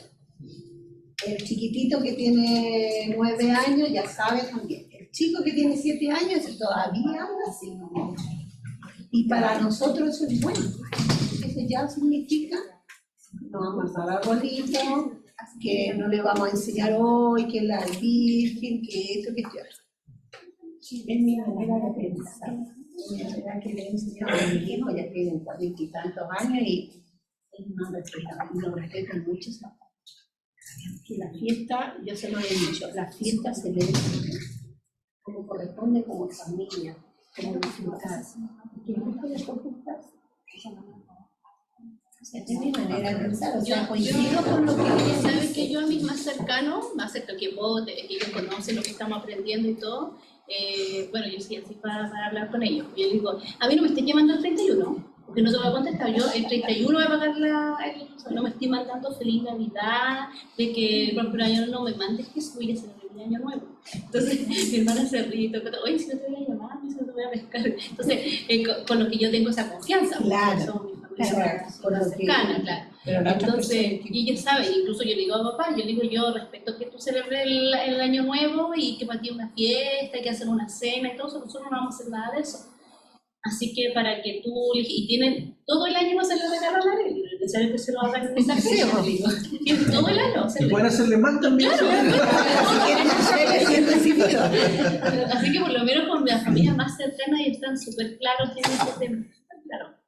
Gracias a Dios. Y bueno, nosotros no celebramos Navidad hace como 12 años. 12 años, porque la iglesia donde estábamos nosotros en casa de adoración, siempre, a la luz de la palabra, siempre el pastor lo que enseñó era de que esa era una fiesta pagana, porque no lo debíamos celebrar. Entonces la Deli cuando nació, sí, pues la Deli cuando nació, la Deli sabía, o sea, la Deli sabe que eso no está bien, pero lo que le hemos enseñado mucho es el respeto, que cuando usted vaya a una casa, digo yo, y hay árbol, usted tiene que respetar que esa familia cree en eso. Independiente que ustedes no tienen conocimiento. Y eso es lo que le... Incluso cuando dice, ¿qué tengo que alguien? ¿Qué le pediste a viejito afuera? La Arely se caga y ya lo hace y dice, mi mamá me regaló la otra vez y empieza a hablar de un regalo que le dieron no sé cuándo, porque ella como que de repente se queda como descolocada y no sabe qué responder. Pero ella nos dice, no, el viejo no sé, lo que sí cuando estaba más chiquita decía, que ese viejo roba gloria. Ay, el Raúl le decía otra cosa a los niños, el viejo jurado. Los llamaron del colegio. Ese viejo roba gloria. No, pero ahora que ya están más grandes, por lo menos. Lo importante es que las personas que hacen estos paganos no vean que nosotros somos las personas que les vamos a pasar el respeto. Siempre atendiéndolo bien, en realidad enseñarle más y darle más cariño todavía. Entiendan de que nosotros deberíamos de darle amor, Sí, Ya me sorprendió que en la página de Quieren Calle salía un saludo y decía Feliz Navidad con un arbolito y con algo, sí, porque yo que es súper tanto, porque Quieren Calle en vez de ¿cómo se llama? Una corporación judía. Y dije, ¿cómo está celebrando? Y después comprendí el contexto en que ellos son súper respetuosos, ellos no celebran. Pero a los otros pueblos que celebran ¿cómo se llama? Sus fiestas, celebren. Porque ellos entienden que ese Dios de ellos es otro Dios. Ahí hay un respeto. Es otra, claro, es su cultura, es otra deidad. claro, ahora De eso sí así. yo lo que sí, por supuesto, dentro del respeto, es importante que estaban aquí, si vayan nomás, no sé, si alguien tiene que retirar, pero para terminar un poquitito con la idea es que en esta fecha, bueno, no es bueno hablar en contra de la Navidad, No, es la mejor porque fecha. la gente está bajo el espíritu. ¿Ah? Entonces es complejo. Tenemos después un año para hablar de la Navidad o del nacimiento del Señor en la fiesta de Tabernáculo y para preparar a nuestros hijos. Para preparar a nuestros hijos, ¿cierto? A que, fíjense que el pueblo judío hace algo muy, muy bonito, que en cada fiesta que se celebran de las 7, en todas le hace regalo a los niños. Entonces los niños, cuando llega Navidad, ya reciben un montón de regalos ya con las 7 fiestas. Entonces, ya después ya no echan de menos la Navidad. ¿Se fija? Y ellos lo aprenden súper rápido. Mis hijos lo aprendieron súper rápido. Y los niños a veces aprenden más rápido que nosotros. Y nosotros somos como, cuando yo voy a atender, mi esposa atiende niños, el papá está más nervioso que el niño que le van a poner anestesia. Y el papá piensa, hijo, tranquilo, no te muevas, no mires, cierra los ojos. Y uno le dice, cállese. Y le ponen anestesia y el niño no se dio ni cuenta. Entonces a veces, los papás a veces, enseñémosle a nuestros hijos y nos vamos a sorprender de que ellos aprenden súper rápido las cosas de Dios. ¿Amén? Así que, bueno, este es un tiempo, yo creo que nosotros tenemos que aprender de la palabra, la vamos, cada uno la va viviendo en distintos niveles, distintas etapas en que estamos, y finalmente todo esto va a traer bendición a nuestra vida. ¿Ya? Perdón, dejo la palabra a alguien para ya finalizar, si es que alguien también quiere comentar algo, los hermanos que están en la conexión, estamos atentos para escucharles, comentarios, preguntas. Bien. Muy bien, muy bien. Así que, bueno, una porción que nos deja bastante enseñanza y va esclareciendo cada vez más los acontecimientos que vienen, cómo tenemos que vivir en este tiempo. De a poquito el Señor nos está limpiando, como dice, nos está sacando de Babilonia. Babilonia precisamente era una mezcla de todo. Y hay que reconocer, hermanos, de que tanto en la casa de Israel, en nosotros, en las naciones, venimos con mucho paganismo, ¿cierto? Con muchas cosas heredadas de otros dioses, de idolatrías y de muchas otras cosas. Y también en la casa de Judá también hay cosas de idolatría. Entonces, la palabra de limpiarnos es para todo el pueblo, tanto para la casa de Judá como para la casa de Israel. Limpiarnos porque el Señor quiere que seamos santos, apartados para Él. ¿Amén? Amén. Muy bien. Bien, hermanos, perdón, ¿alguien iba a hacer alguna consulta? ¿Alguna pregunta, algún aporte en la conexión? Ya, no, estamos bien. Bien, vamos a finalizar. Sí, amén. Amén, muchas gracias. Sí, hermana Juanita, hermana Patricia ahí también que comenta. Y vamos a terminar con la bendición de la Torá. Amén. Ahí está.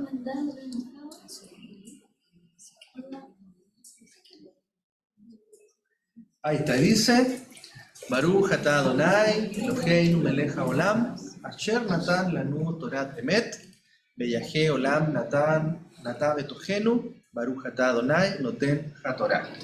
Bendito eres tú, Adonai, Elohim nuestro, Rey del universo, que nos has dado la Torá de verdad y que implantaste vida eterna dentro de nosotros. Bendito eres tú, eterno que da la Torá. Amén. Amén. Padre, te damos muchas gracias. Gracias, Padre, por toda la palabra que nos enseñas. Padre, por un tiempo en el cual tú estás plantando esa semilla en nuestros corazones, en nuestras vidas, en nuestras familias y en los que están a nuestro alrededor, y sabemos que es una semilla que dará mucho fruto, al 30, al 60 y al 100 por uno. Padre, gracias porque tu palabra nos corrige, tu palabra nos enseña con amor. Padre, comienza a hacer un proceso de transformación en nuestras vidas. Padre, gracias porque va sacando toda oscuridad, toda tiniebla, todo aquello que estaba cegado. Padre, y hoy día traes luz, entendimiento para no ser engañados, para que, Padre, no nos alejemos de ti, para que no caminemos, Padre, en oscuridad, para que podamos ser guardados en este tiempo de tanta confusión, de tanta mezcla, Padre, y podamos ser apartados en esa tierra de Gosén, en esa tierra donde tú estás guardando, Padre, a nuestros hijos, a nuestra descendencia. Padre, estás guardando nuestras pertenencias, porque sabemos que aunque pasemos prueba, tribulación de parte de Faraón, Padre, vendrá después la recompensa y seremos librados de la ira de Dios. Padre, gracias porque todo lo que podamos pasar, por muy grande que sea, no se va a comparar con la gloria venidera, con todas aquellas cosas que tú tienes preparado para aquellos que te aman. Padre, gracias te damos por cada uno de nuestros hermanos, que tu fortaleza, tu paz en este tiempo pueda estar, Padre, con cada uno de ellos, guardándonos, dándonos sabiduría también para vivir estos días de fiestas también en el mundo. Padre, y te rogamos que cada día podamos ver cómo crecemos, cómo avanzamos y cómo estamos siendo también de bendición para aquellos que están a nuestro alrededor. Gracias, Padre, a ti la honra, la gloria y la alabanza, en el nombre de Yeshua. Amén. Amén. Amén y amén. Muy bien, hermanos. Nos despedimos. Espero que pueda solucionar ahí, Jorge, después el micrófono. Saludamos, hermanos, a todos. Gracias por la palabra, muchas gracias. Amén, muchas gracias. Muchas gracias. Shabbat shalom. Buena semana. Josefa, chao, chao, Jiménez, Raúl. Chao, Chao, chao. Chao, Mónica. Muy bien. Chao, hermana Mónica. Gracias, Raulito. Gracias, Jorge, también. Que esté muy bien. Fue gusto verte, Jorge. Chao, chao. Ay, mira, hermana Roberto con Dani, su hermana Catalina. A Carolina también. Chao, Bendiciones. Roberto. Catalina, chao, chao. Chao. Que esté muy bien. Chao, nos Chao, vamos. chao. Chao. Y a las 3 nos vamos. Chao, chao. Shabbat shalom.